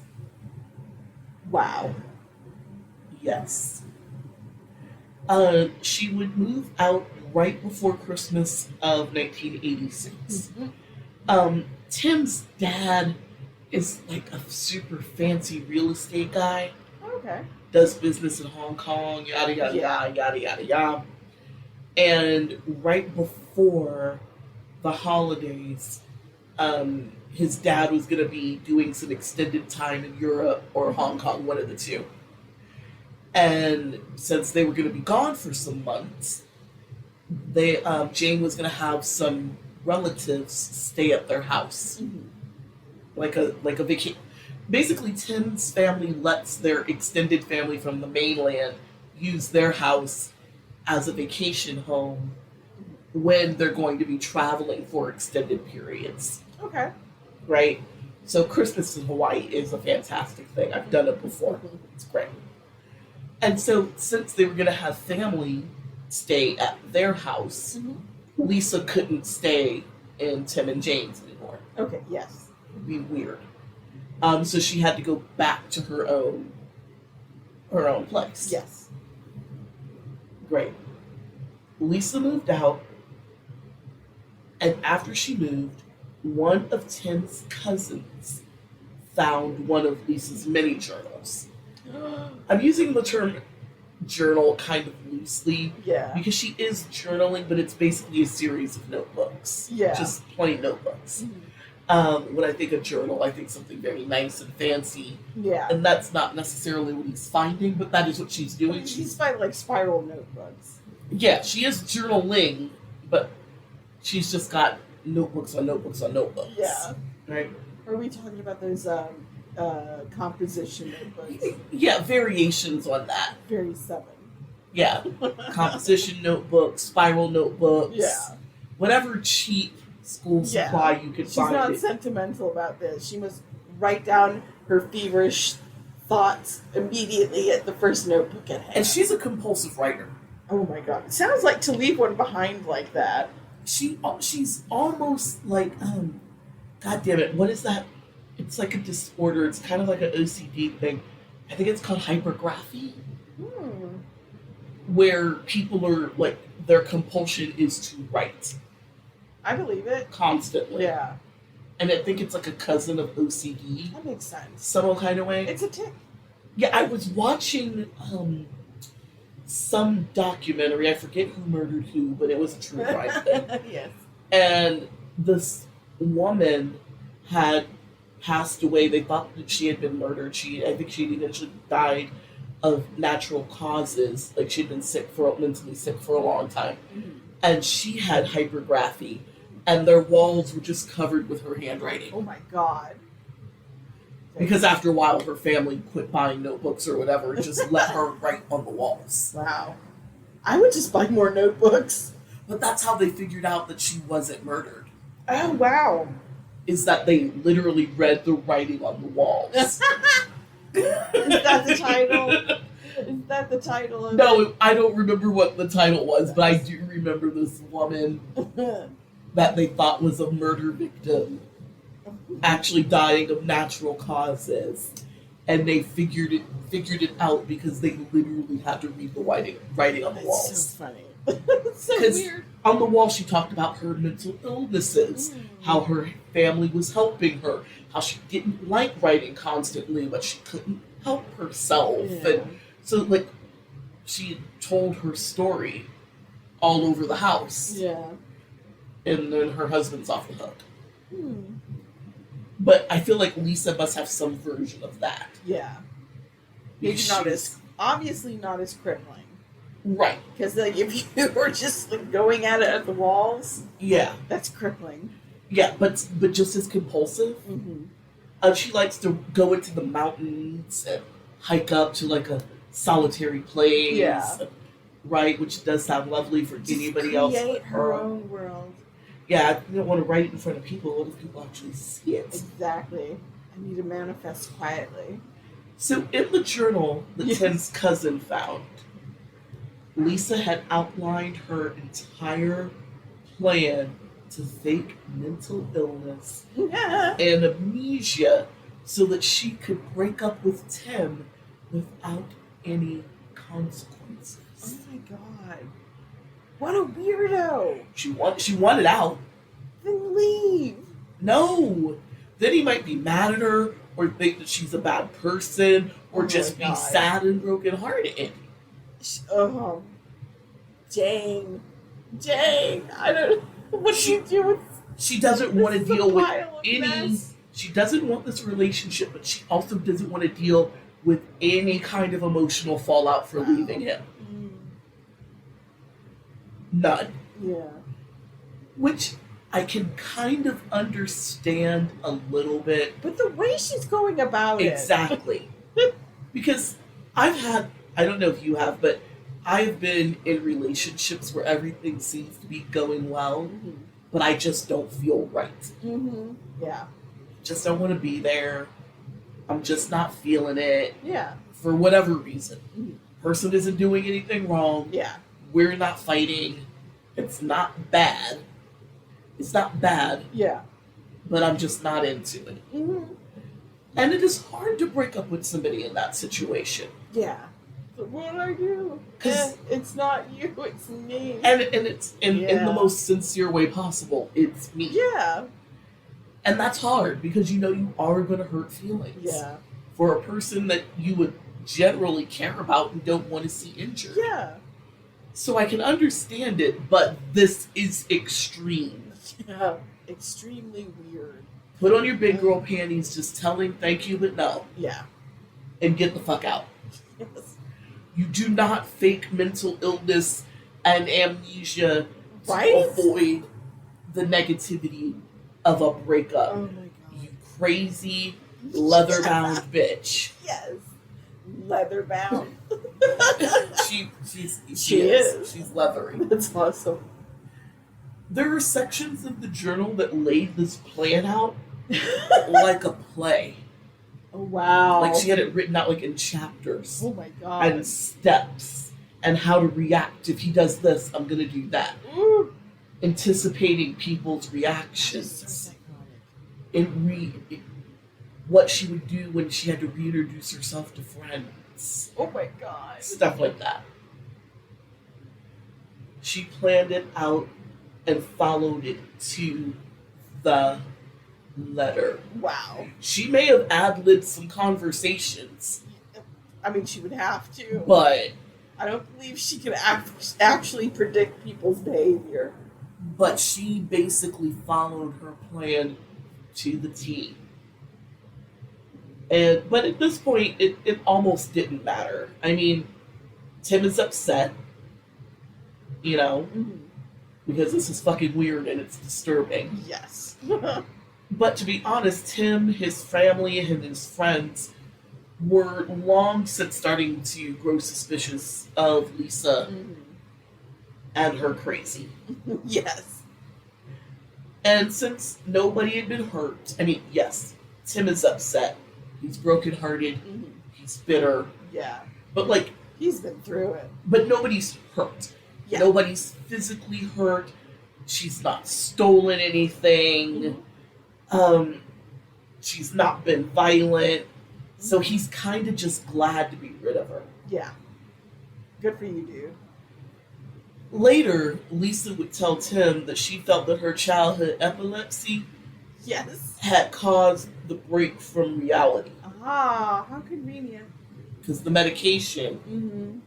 she took over a decade ago Yeah. for the epilepsy that she outgrew Yes. kicked in at 25. It just reignited. Tim was like, yeah, I'm done. I don't even know. I don't even care. After the breakup, Tim worked, traveled, went back to school in fits and starts. And as he began to move on with his life, his relationship with he said that in a way, finding that notebook and knowing that it was all a plan and a plot Mm-hmm. made it easier for him to move on. Yeah, I could see that. Because it's like, it's nothing to do with me. She's just Yeah. a crazy fucking bitch. And this is one of those weird stories that I'm going to tell my kids one day. Yes. A weird story I'm going to tell somebody over drinks. Yeah. You know? So it did make it a little bit easier for him. But as he's moving on and reflecting on that relationship, he remembered a really weird conversation that he had with her. Oh my god. For All of their a conversations. conversation to stand out enough as weird out of like whatever came out of her mouth, I am bated breath. I'm ready for this. They were in the car. Yes. They're driving. And Liysa asked Tim what his touchstone was. Mm. Tim is like, I don't know what the fuck that is. Right? So Lisa explains to him that a touchstone is something physical that keeps you tethered to reality. Mm.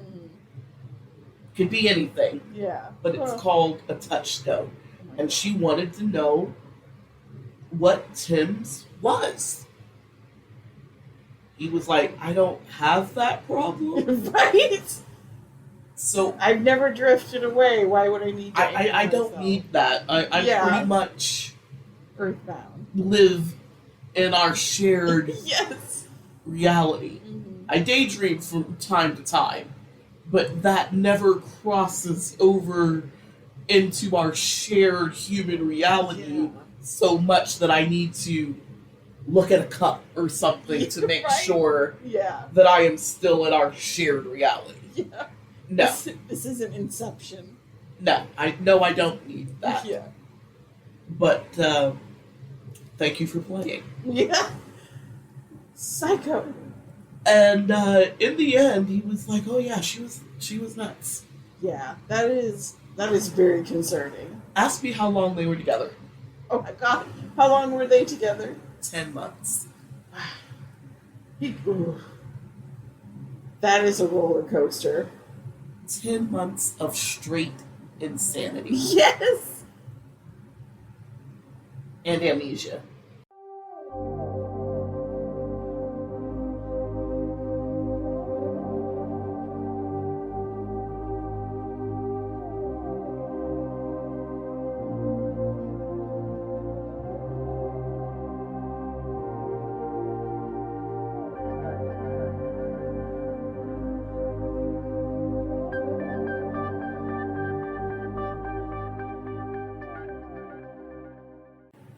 So Tim's finally done with Lisa. That was a rough 10 months. That really was.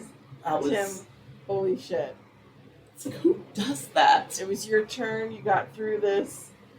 She's on to the next sucker. Less than a year. Mm. Less than a year. There's a whole lot of other dick in between, Yeah. but because she cheated on Tim too. Yeah. Oh, of course. He never figured it out until by the time he figured it out, Yeah. probably reading more of that journal. I But- wouldn't doubt it. By the time he figured it out, he was Yeah. long gone, so it didn't matter. Right. So, whatever. It was fine. And a year after Lisa broke up with Tim, she met Nick. Mhm. Now, there are rumors that she was already seeing Nick when she broke up with Tim, and that Nick was the catalyst for the weird mental break amnesia yeah. shit, because she was already into Nick. Yeah, she's ready to jump to another host. And she needs to break up with Tim Yeah. without him finding out that she's a dirty, rotten, no good cheater. Yes. But instead of just owning her shit, he didn't have to find out about Nick. She could have True. broken up with Tim Yeah. and just said, I love you, you're a great guy, this is just not working for me Yeah. anymore. Mm. Left it at that. They part ways. And then she just moves on faster. He didn't have to know that there was True. overlap in those Yeah. two relationships. Yeah. But she just picks the craziest, most convoluted way Right? to get out of the relationship with Oh my god. with Tim. Talk about main character syndrome. Yeah. Well, that's Lisa trying not to be messy. Oh my god. This is what she does when she doesn't want to make a mess. Oh god. Horrifying. Imagine what she would do if she was like, I can't. I'm going to be dramatastic today. I can't. My mind is not bent that way. Very few people are. Yeah. It's like cartoon villain. This is some Wile E. Coyote shit. And I think that's what takes Nick so long. Mm. I mean, 10 months is not a long relationship, but it takes him, like, what, at least 5 of those months to figure out Yeah. that she's completely batshit? Yeah. Because he's a normal person, and normal people aren't bent this way. No. Nobody expects this shit. No. So Nick, her new guy, Yes.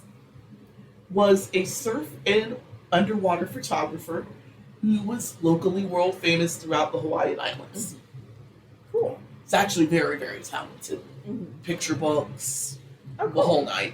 He works on like movies, Cool. you know, like if all those great underwater or like surf scenes and like those 80s beach movies. He had a hand in maybe not every single one, but Yeah. in more than a few. When Nick and Liysa met, Liysa didn't have a job Mm. or any real career aspirations. Actually, nobody knows what she did for a living at this point. Oh. We don't know. Mm-hmm. She told some people that she had degrees in journalism and videography, so they assumed she was a journalist of some sort Yeah. or worked as a videographer. Yeah. Her dad believed that she had a degree in marine biology, and that's those other lies earlier when she said she was doing marine research. Yeah. I mean, she went to school for 2 years, dropped out, and became a beach bum. That's what I know for sure. That's her career. I don't know what she did to support herself, truthfully. Lied. She lied a lot. This is a con. I also suspect, and again, I can't prove it with science, Mm-hmm. that she may have been doing some sort of sex work. Only because when she first moves to Hawaii, all of her friends work in the sex economy. Mm-hmm. They're either escorts, strippers, or corner girl sex workers. Yeah. And while there is nothing, at least to me, there is nothing wrong with any of those things. Yeah. It's weird that that's your entire friend group. It If is- you're not working in that Yeah. industry yourself. That is striking. I can't prove it with science. Yeah. But I do suspect that she may have been supporting herself with some sort of sex That work. makes sense. And again, that explains why she had to keep her apartment when she lived with Tim. Yeah. And all of her lies about where she's The going, gentleman what she's doing. callers. Because she needs privacy to ply her trade. Mm-hmm. And also, she's such a horny lady Yeah. that fuck it. You get the dick and get paid for it. Right? Do Fuck. what you love. You never really work a day in your life. Yes. But again, I can't prove it in science, but that is a heavy suspicion. That makes sense.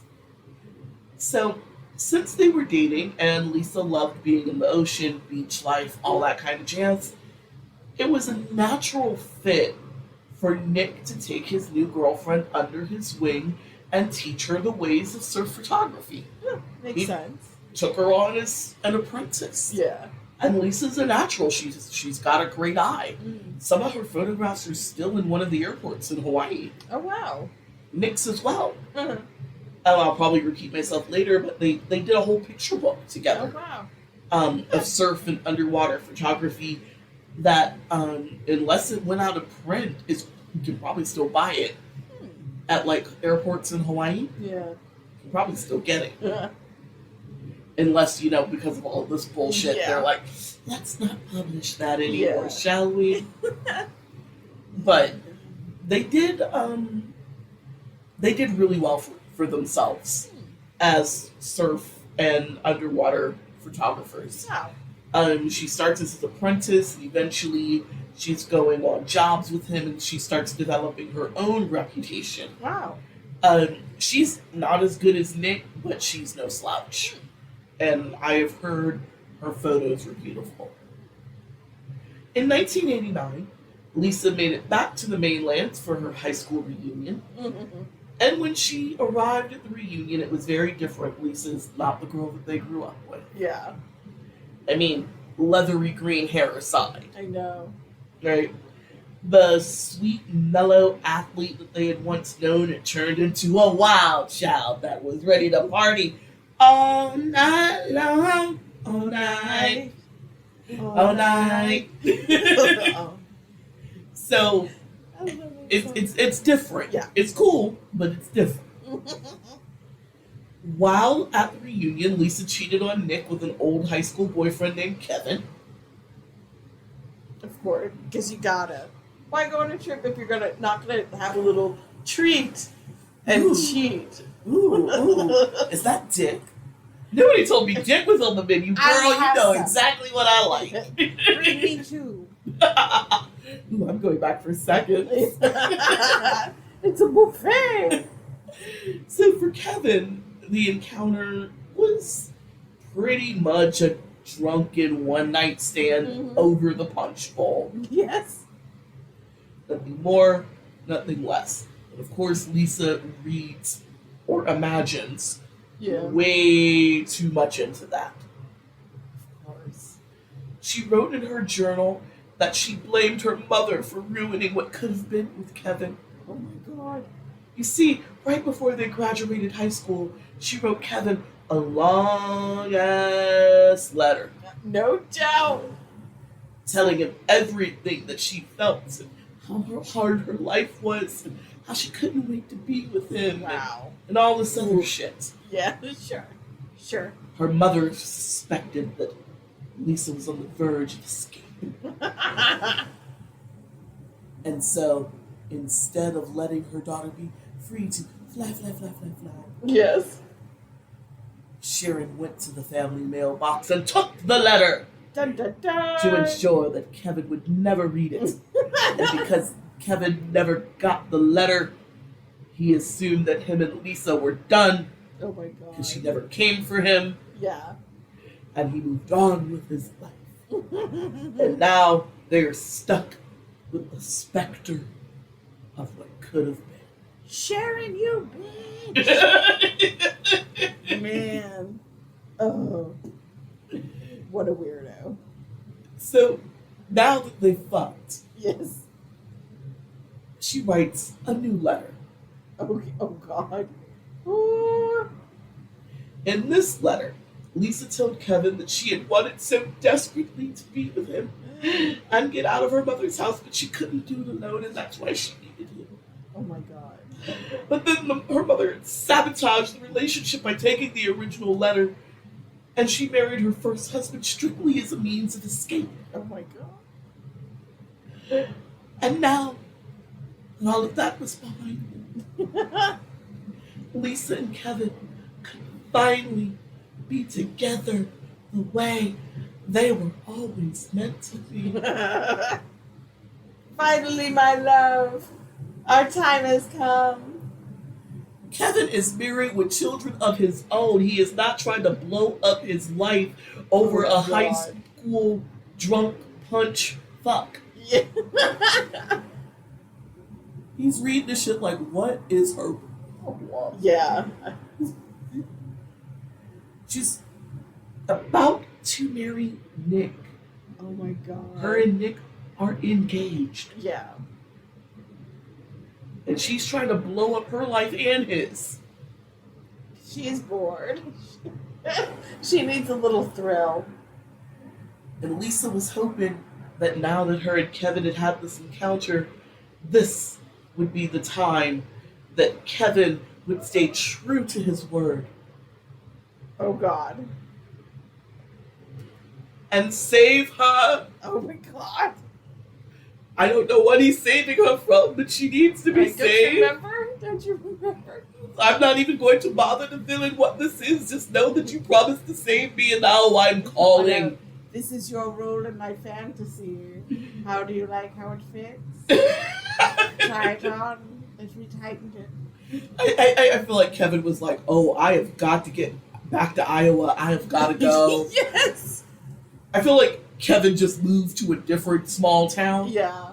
Kind of like, guy. I will never drink again. Right? Like he just burned that letter, checked out of that hotel, and he was like, I am always faithful. Yeah. I don't, I am one drink an hour. I will never get that sloppy ever again. Okay, I forgot where I was for a second. Kevin never answered that letter, obviously. Yeah. Because why? Exactly.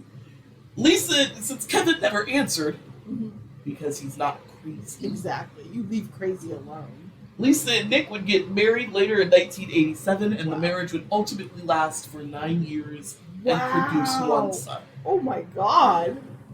Nick, what the hell? We'll talk about it. In 1990, Lisa and Nick collaborated on the Surf book together. I told you about that. Lisa wrote the narrative, and it was mostly Nick's picture. Some of hers too, but she wrote all the little captions and all that shit. And like I said, it still sold. It probably up until all this bullshit goes down was still sold in airports.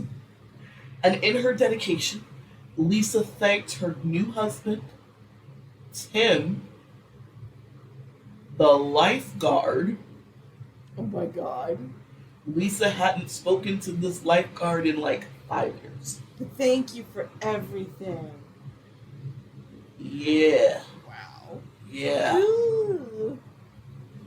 And when it came to, I can't call it, I told you she's obsessed. Yeah. When I said earlier that she's been obsessed with him for years, I meant it.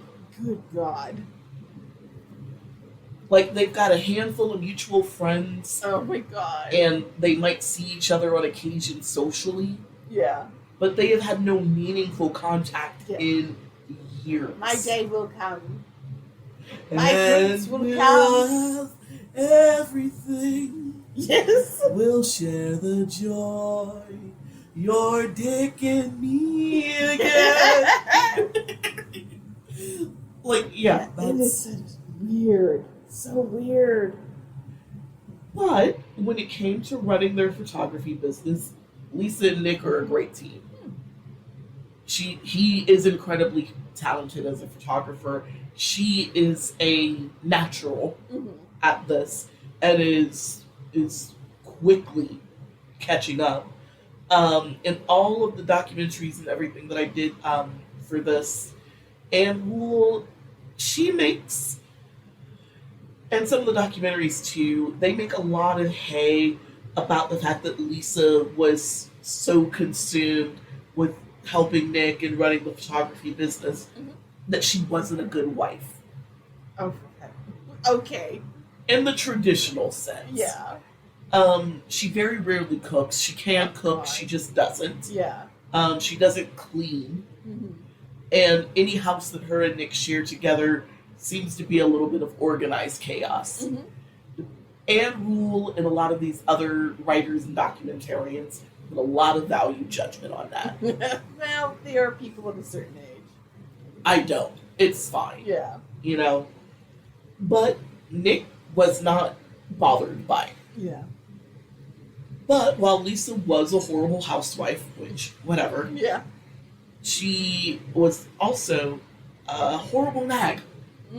Actually, a brilliant nag because she can get him to do stuff. Wow.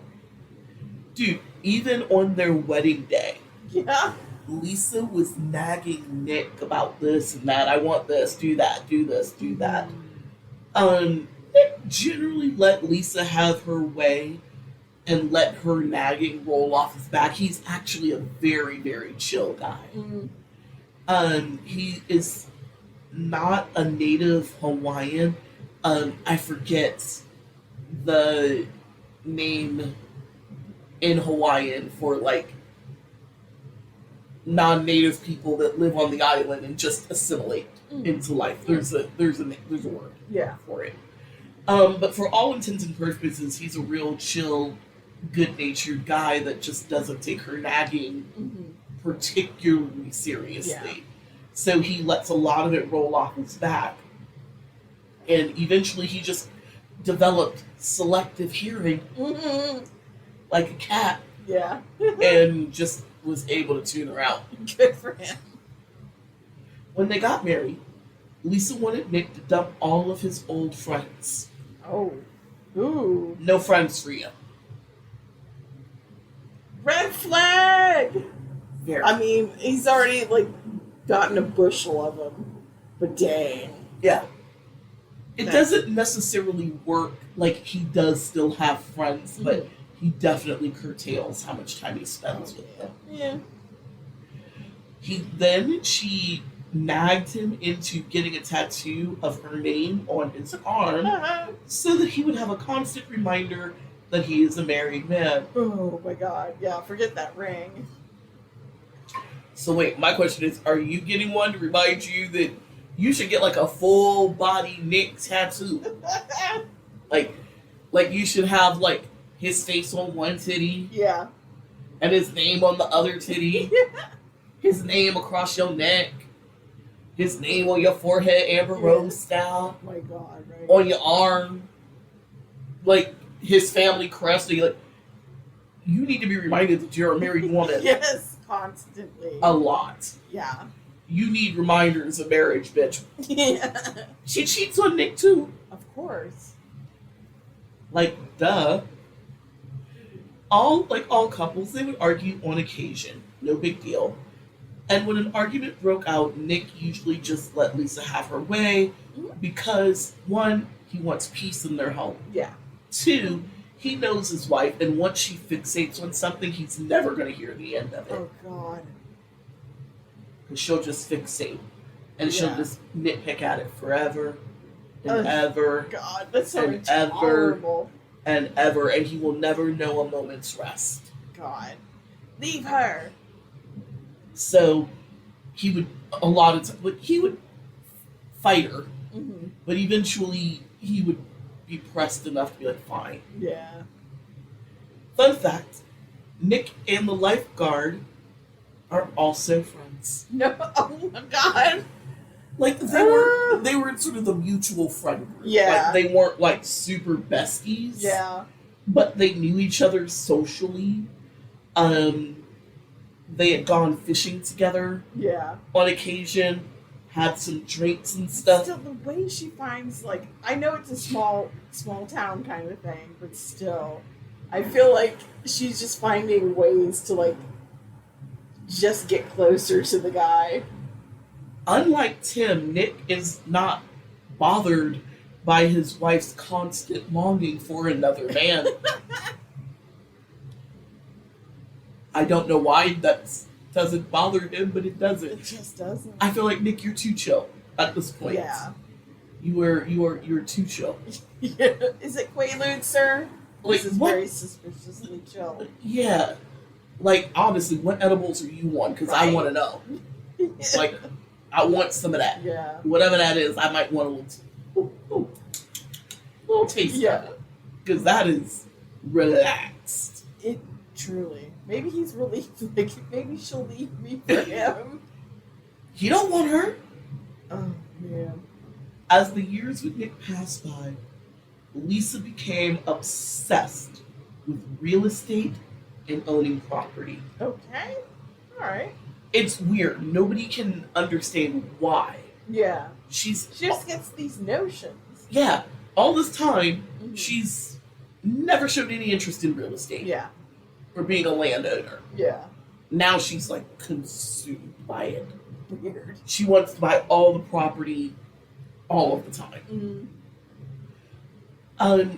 Since Nick and Lisa are making good money, they would cooperate on several purchases on homes, property, land, apartments. Mhm. They own apartment buildings, they own houses, they own condos, Yeah. and they own just straight out land. Mhm. Most of it in Hawaii, but they do own some in like Oregon. And like, that's all she wants. Hmm.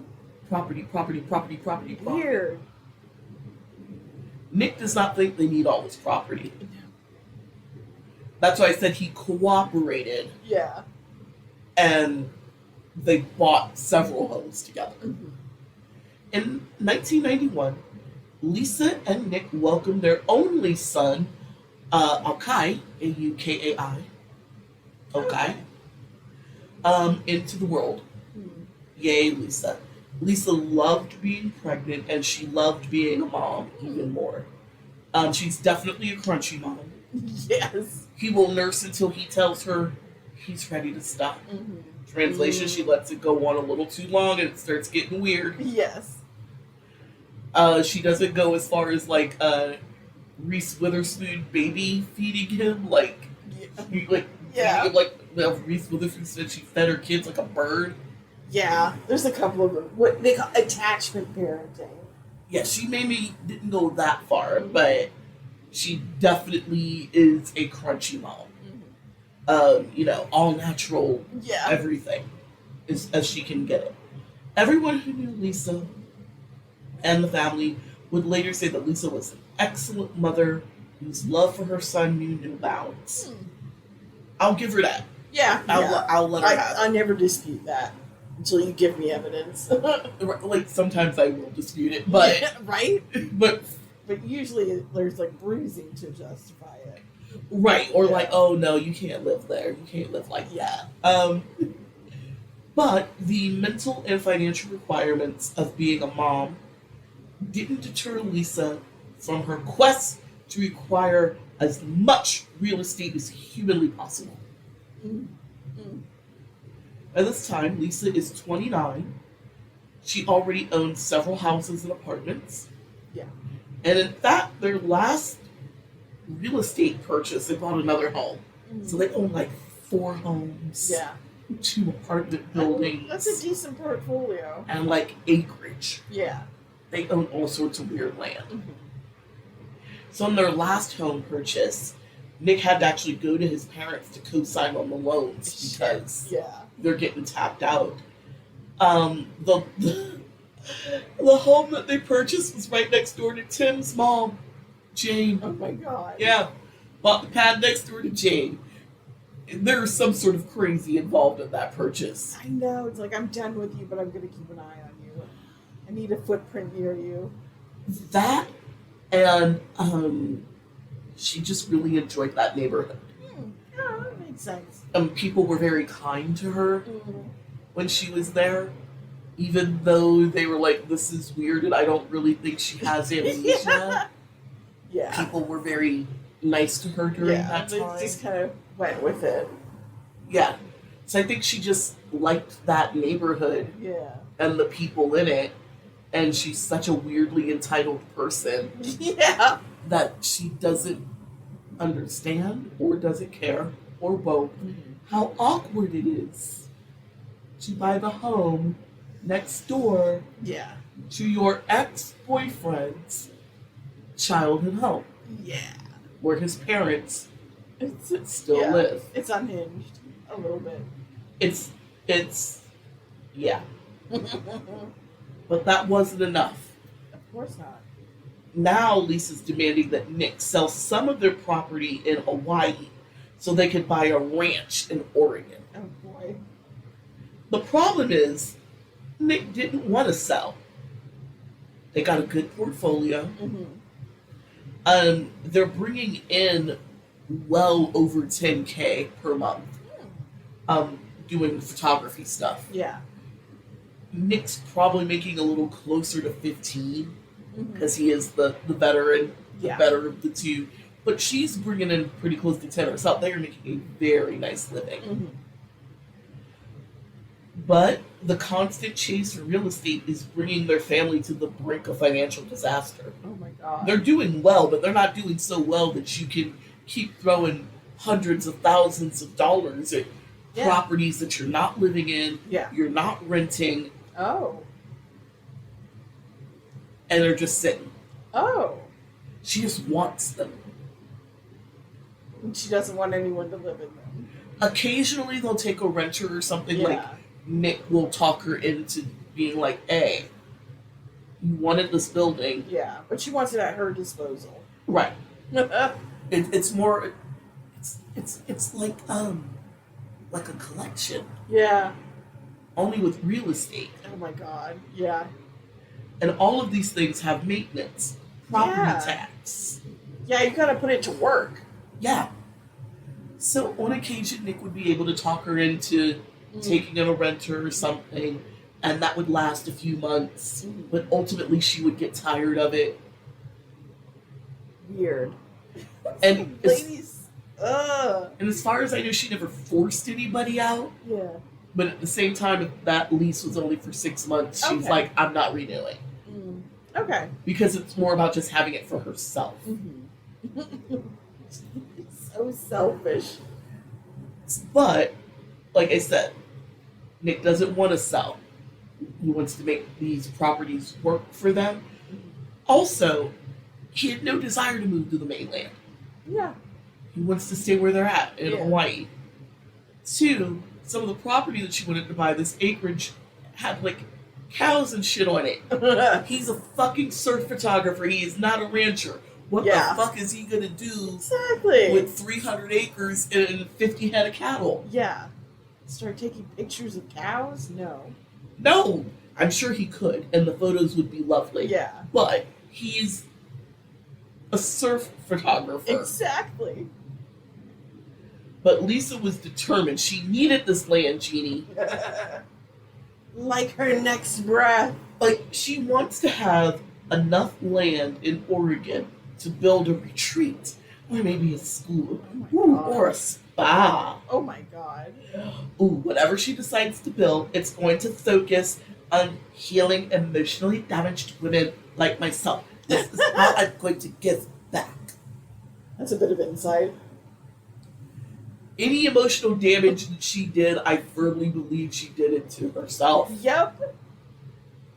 And she knows it. Even though I suspect Waylon was a raging racist, he ain't do nothing to that girl. True. And I don't think Sharon touched her either. No. Anyway. But of course, as always, in the end, Nick would relent. One of the last real estate purchases they would make as a married couple would be on 6 acres of land Yeah. in Bend, Oregon, that they bought for $119,000. Dang. For 6 acres. Yep. Okay. I mean, it's a lot, but not a lot. You know I'm bad with visualizing 6 these acres things. is not that much. See, you know I'm bad at visualizing these things. This is, yeah. It is no for 100,000. 119. I don't know. I guess it depends on like is there like mineral deposits on this land? Where she's trying to buy is like ranch land. Mm-hmm. So where she's trying to buy this stuff at, or where she did buy this at, there's a lot of ranches, a lot of farmers, that kind of thing Yeah. in Oregon. So because it's kind of farmland, maybe, because I don't know nothing. I know nothing about real estate. Mm-hmm. I know even less about the real estate of land. And I know even less about what would make a piece of land Yeah. valuable to a farmer Yeah. or a rancher. So the only thing I can guess is that because this is like ranch country, maybe there's something real specific about this land Yeah. that I would hope so. make it more valuable to ranchers and farmers. And that's why it commands such a price. I don't know. But it doesn't matter. It ended up being okay because a couple months after they bought it, they were able to sell it for $160K. So Okay. nice, tiny little profit. So it turned out to be a good deal. Yes. But Liysa is not happy because it is the end of her real estate dream. How is she ever going to get her school, retreat, spa, damaged lady place Yeah. if they don't own this fucking acreage? Jeannie, how are they ever going to get these things? I don't know. Dun dun dun. Lisa's dream was that they would get this land, set up whatever fucking business she wanted to set up Yeah. there, and they would winter in Hawaii and summer in Oregon, and then she would open her ranch retreat, wounded women, safe space, horses, healing, goats. Oh, she also wants goats, horses, Oh my God. alpacas. I have thought this fantasy through. Because the Go time. emotionally damaged women can commune with the animals, Yes. and they bring a sense of peace, There is goat yoga. which I have taken, and it's all fun and games until Fluffy shits on you. Right? Which is inevitable. No, seriously, it is all fun and games until a fucking goat turd rolls off your shoulder, and then you do not want to do this anymore. But then you just realize that you paid $50 for this class, so here we Get are. through. Yeah. And I say that from lived experience. So one day, Nick asked Liysa, look, this property thing's getting out of control. I want you to make a list of all the properties you want, Okay. or the types of properties that you Yeah. want. When he saw the list of houses, condos, apartments, ranches, acreage, Yeah. retail fronts, everything Yeah. that she wanted, he was shook. It's too much, and there's no way that they could ever afford it all. Yeah. Ever in life. And also, it didn't make any sense. Mm-hmm. Why would you want so much stuff that it's going to drive us to ruin? You don't want to rent it. Yeah. I could barely get you to sell, even when I know we could do it as a profit. Yeah. Whatever pipe dream businesses you want to start on this property, I know you're really not going to do it. I can barely get you to pay the property tax and shit on the stuff that we do own. Yeah. Because so many of these properties, especially the ones that he got his parents to co-sign on, Nick and his parents helped her get the property Mm-hmm. on the condition that she would take care of the taxes Mm-hmm. and maintenance on these properties. Yeah. And she never did shit. Of course not. She's a bum. So it's like, I can't count on you to actually set up Yeah. a business. And if you did, we won't even have the money to set up the business because we blew it on all of this property. She doesn't care. Yeah. Of course not. And while Nick is not ready to leave Liysa just yet, he knows that his marriage is not going to last for much longer. Mm-hmm. It just won't. Yeah. How could it? Their visions are too different. Yes.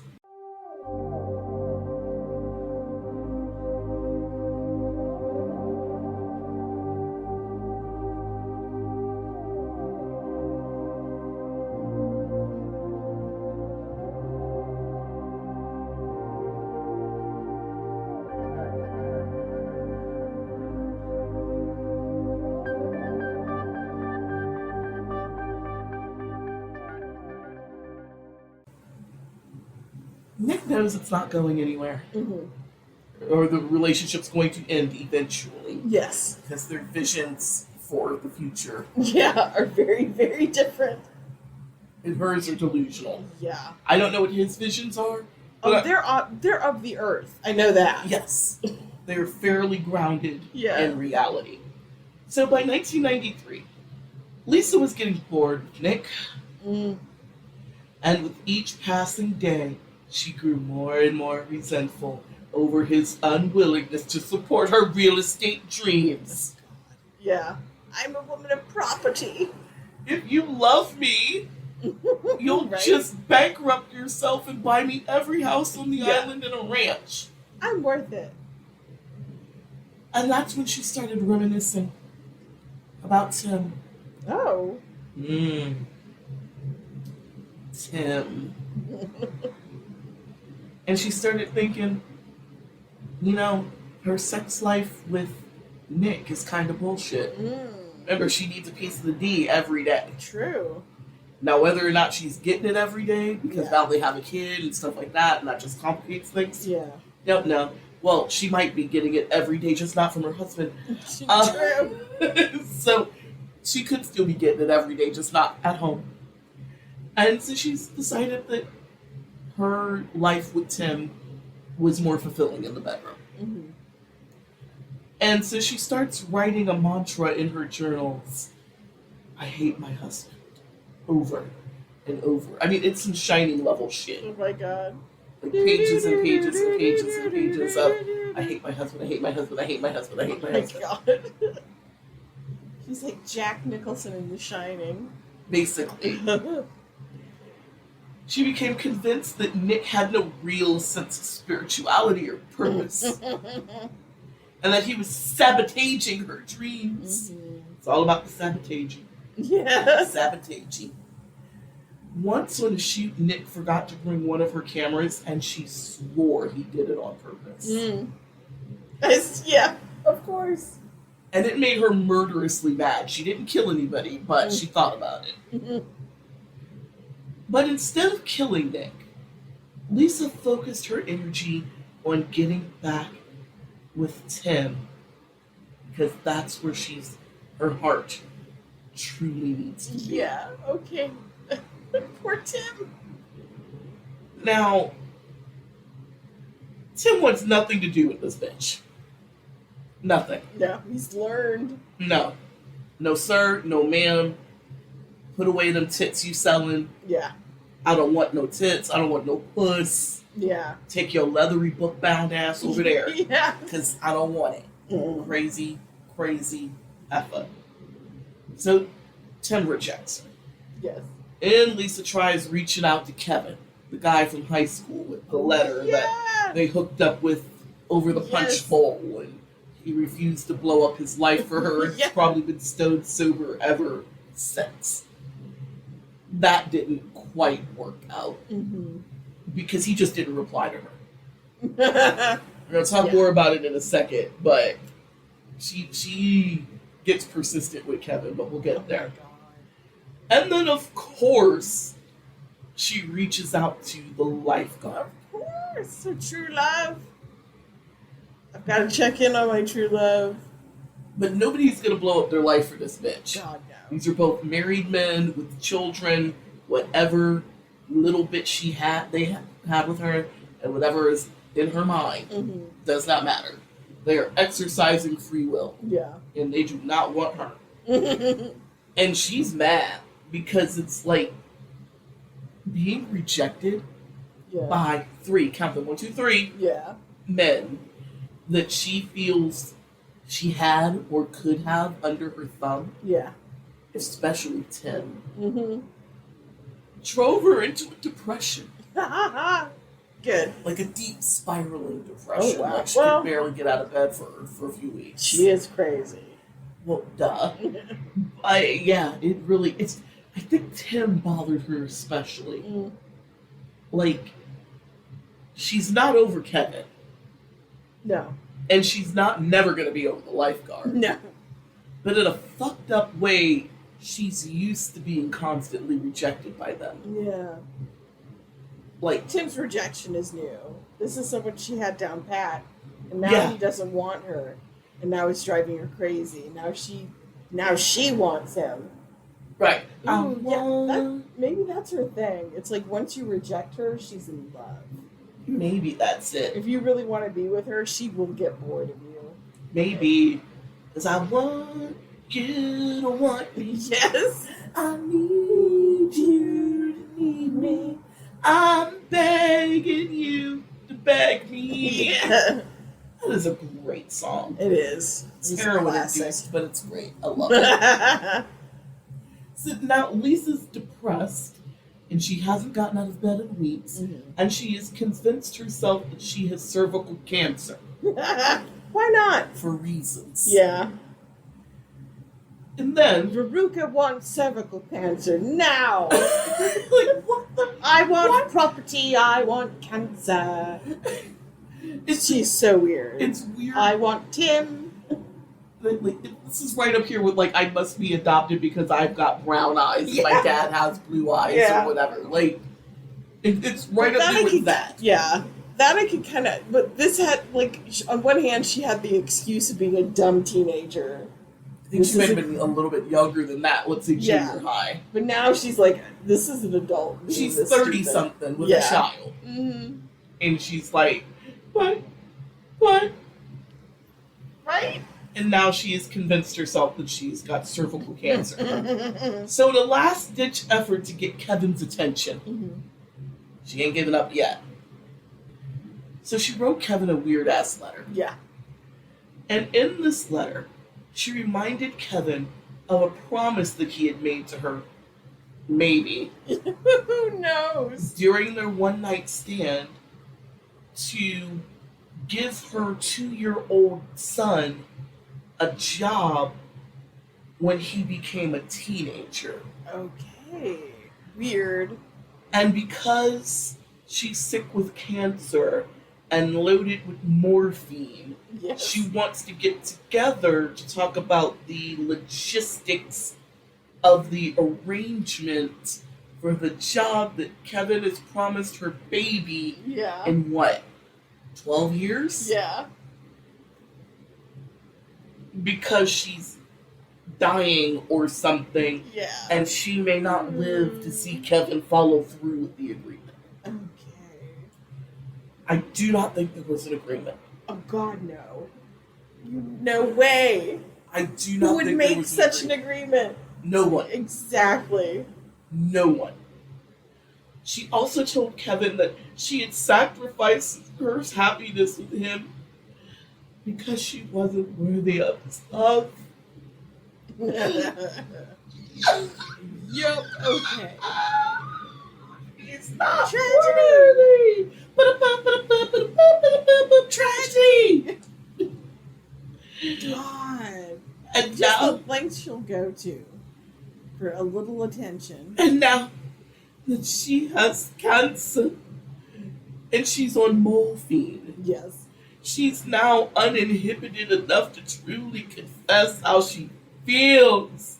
And she wondered, is this cancer, is this disease the result of my repressed love for Kevin? Jesus Christ. Am I ill because of the road less traveled? No, you just need to eat more fiber, lady. Jesus Christ. It's so much insanity. It's just a fire hose of nonsense. It is the road less traveled and unrequited love that has given me cancer. If only. Although I do believe there is a level of evil that is so intense and eventually it turns in on you. Yeah. And that's how people get sick. Not in this case. Yeah. And I can't prove that in science. Yeah. But I've known some pretty heinous people come down with some pretty nasty illnesses. And I'm like, ooh, did you just attack yourself? Right? Your body turned against you. Like, Because you're evil. like you can't disrupt anybody else's life with your Yeah. bullshit, so now it's on you? Yes. Yeah. I do believe that happens to some people. Yeah. This just isn't that. Not long after writing this weird-ass letter to Kevin, which he never answered, Mm-hmm. I think he got that shit and burned it in the backyard and never told his wife. Yes. He just... That's a good plan.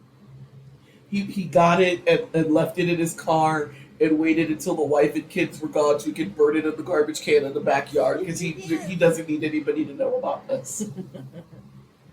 Not long after writing the letter to Kevin, Lisa started asking Nick for a divorce. Mm. At first, Nick didn't believe it. He knew that their marriage had problems Yeah. because they lacked a common vision, Yeah. but things were overall going well. Or so he thought. Right. Yeah. Because he's like, yeah, we might be able to figure this out. Yeah. Maybe she will stop one of these delusions. I don't know, but he didn't think it was all that bad, even though he is no longer seeing this as a lifelong partnership. Yeah. Right? But the more she nagged, Nick realized, oh, this is real. This bitch wants out. Yeah. Fuck it, fine. Yeah. And he realizes that his marriage is over. And as Nick prepares to get served with the divorce, he's not going to fight her. Yeah. He's not going to fight this. Another man set free.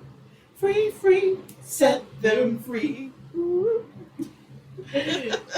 I swear that album was like the auntie hour for staying in like the 90s. It totally was. That was when he had Wynton Marsalis. Yes. Yes. That's what Wynton's brother. Who's the other one? The really good one. Oh God, I forget. Because Wynton, he worked for Jay. Well, forever the period of time he worked for Sting, and then Jay Leno, his brother, wasn't speaking to him. True story. And when he left that shit behind, the brothers were reconciled. There you go. So Nick is getting ready to mourn. Mm-hmm. He's not going to fight the divorce. He is not in the business of making people stay where they don't want to be. Mm-hmm. He is sad, but he's preparing to mourn this relationship Yes. and move on to co-parenting, because they do have a little boy, That's true. Oh, Lord. and whatever else his life brings. Yes. This business is now a sole proprietorship again. Mhm. It is no longer a partnership. Yeah. He's just gearing Me himself. and my parents are still co-signed with this crazy lady. Yeah. Like, so he's just ready to Yeah. get on with it. But what he didn't know is that the reason why Lisa wants a divorce, she's already picked another husband. Of course. And that is where I'm going to leave you Oh man. with the story of Liysa, with a Y, and Dewitt. Oh my God. Lisa Ann, don't do it. Actually, her last name is Northern, but we'll talk about that next week. Awesome. And on that note, don't forget to comment, like, subscribe, engage the algorithm, Yes. feed the Google gods. Ring that bell. Ring that bell. Ring the bell, my bell. Ding, ding, ding, ding. And on that note, I've been And Samara, I've been Jeannie. and this has been Talk Deadly to Me.